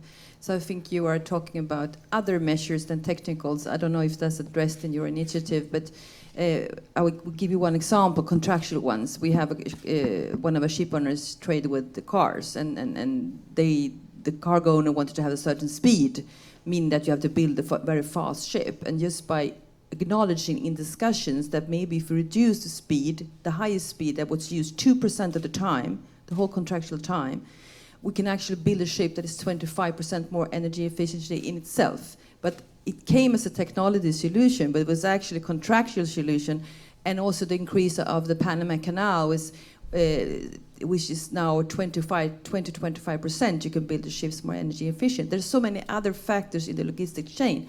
And is there someone of you have any ideas? Because there's so many pointing at us, and we are so reliant on other people to do the jobs, to build good infrastructure, build contractual relationships, and there's so much we can do. Yes, Dan, if you go first. Thank you. Yeah, absolutely. This is a systems change. We're looking at transformational shift in a whole system. So we have to look across the entire ecosystem. And that's why the Alliance comprises people in every single sector of the shipping operations. So we've been working with shipbuilders, we've been working with ports, we've been working with marine engineers, naval architects, academics, with legal profession, with finance, to try and understand how we can move all of the pieces of the jigsaw at the same time. And it's a huge challenge, but it's also I don't know how much longer we've got, but I just wanted to make a kind of... sadly, not very long. Not very long. Okay, so I just want to make a plea to everybody to recognise that we can all do something about this, whatever field we're in and whatever sector that we're in. And actually, when you do it, when you start to do it, it's really, really good fun. I mean, bringing people together and creating new solutions is almost as much fun as it gets. I mean, I'm sure there's some other stuff that's quite good fun. But anyway, I think I have a background in Formula One motor racing and offshore yacht racing. And if somebody says to those people, those kind of people, you've got to get to the grid by 2 o'clock on Sunday afternoon, you get there. And that's the sort of energy and enthusiasm and possibility that we can unleash by setting that goal. And so I'd love to work with you on that whole kind of piece of how do we do the systems change. And if I can just ask Mr. Figueres, on that point on the supply chain, I mean, as Diane mentions, there's lots of parts of it, building, operating, owning, financing. How do you make sure that the entire supply chain is promoting green shipping? I guess by getting into the engine room and doing all of the above at the same time. There's a tremendous amount that can be brought to market in terms of the credibility of the technologies that are out there.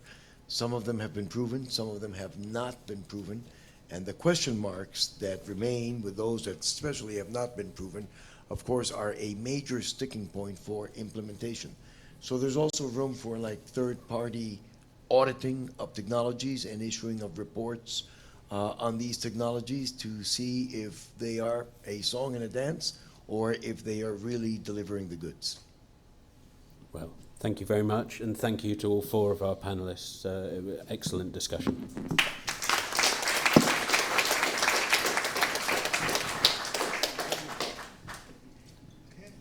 Just before we go for lunch, we've got a final 10-minute closing remarks, a little summing up of everything. So if I could ask Peter, Sturla and Eric to come up here.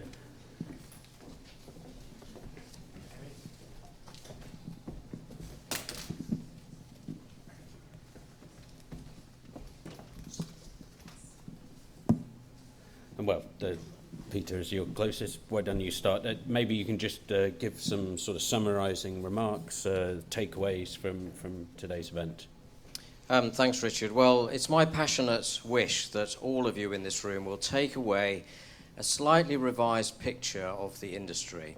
I hope that you will take away an image of an industry which is modern, efficient, and at the same time indispensable to world trade. An industry which is compliant with the global aspirations at COP21, has acknowledged its responsibility and will deliver on that responsibility in terms of its efficiency. An industry which is leading innovation towards decarbonisation, but as you've just heard, perhaps is limited by a lack of investment and by the current trading conditions. An industry which is dealing with the problem of maritime transport across increasingly inhospitable oceans. Don't talk to the shipping industry of the impact of climate change. We are living it every day at sea. But we're doing that while still enhancing the safety of its operation 24/7, 365 days a year. Thank you. Thank you very much. Sturla, do you want to go next? Yeah, thank you very much. I would like to thank all the participants here, and I would in particular like to thank those of you who are not part of the shipping community, because I think that your challenges, your perspectives are extremely important to us. I just want to say that we have no doubts that what we are facing is a global, generational and existential challenge where everyone have to contribute. And we are prepared to do that. And I think that on the path towards the low-carbon society, there is no way back. There is no place to hide. And for this industry, we need to do what is necessary to make our contributions, be they technologically, and there is a large drive in this industry to improve. It's like the artists of this Centre of Modern Art, that they constantly have to reinvent themselves to remain competitive. I think also that this industry, there are sort of three areas in which we can contribute. One is by improving the energy efficiency of the kinds of operations that we already do. The second is by transporting more of the goods which is now carried by trucks. And thirdly, in the offshore industry, we have the technology, we have the operational concepts which are ready to an increasing degree for renewable energy production from offshore installations. And we are ready to work also committedly and continuously with regulatory measures. We have stated that we would support a levy to further incentivize carbon reduction from this industry, provided that it's introduced in a global uniform way. So I just want to say that this is a commitment that we take very seriously, and I think that the discussion today has been very encouraging, and I want to end on the positive note that I'm firmly convinced that this industry is part of the solution. We are doing a lot of things already, but I think that we can contribute also more extensively in the future. Thank you so much.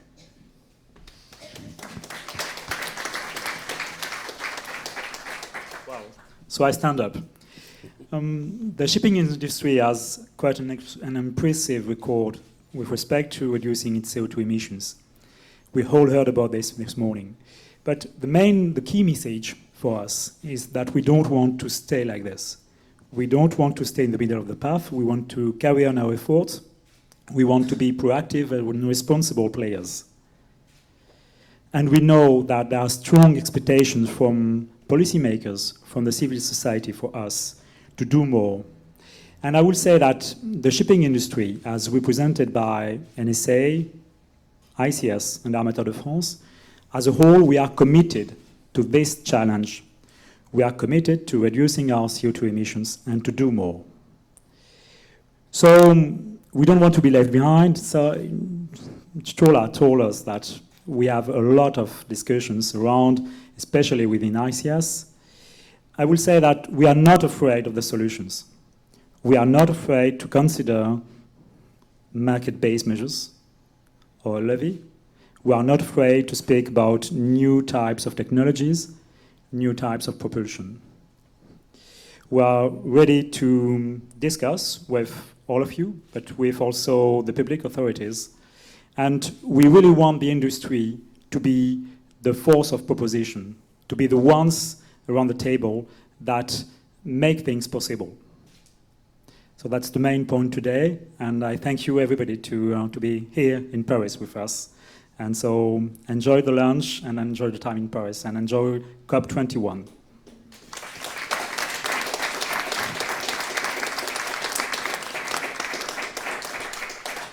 Yeah, it just remains to say thank you to all our panelists, merci beaucoup, tusen tak, and enjoy lunch. Thank you.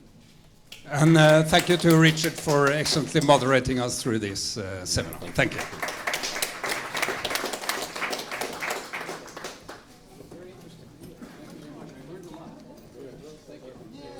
Yeah, thanks very much.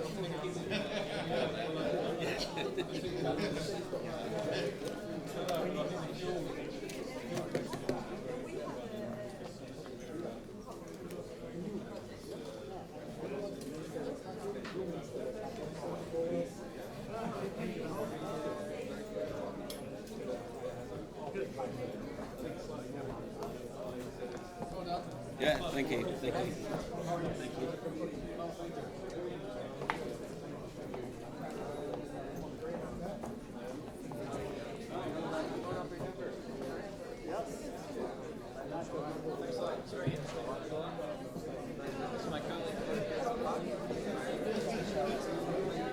Yeah. It's all right.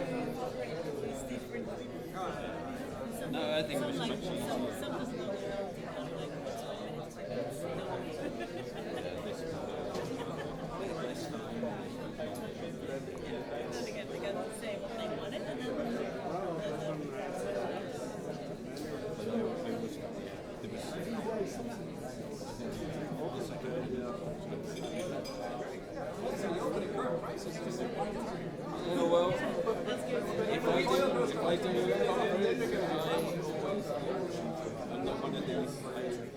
That's the thing. If you don't keep the time, people don't start walking out. Then you don't look back. You want at least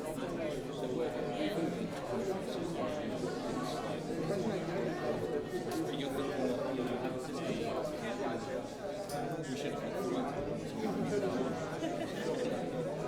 And I just think that's, I think people respond.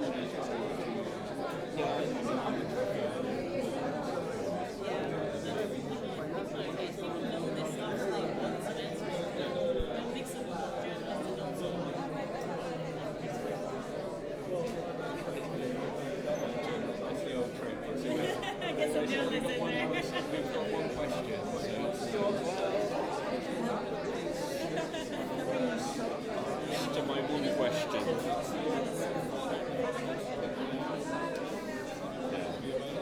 you get it.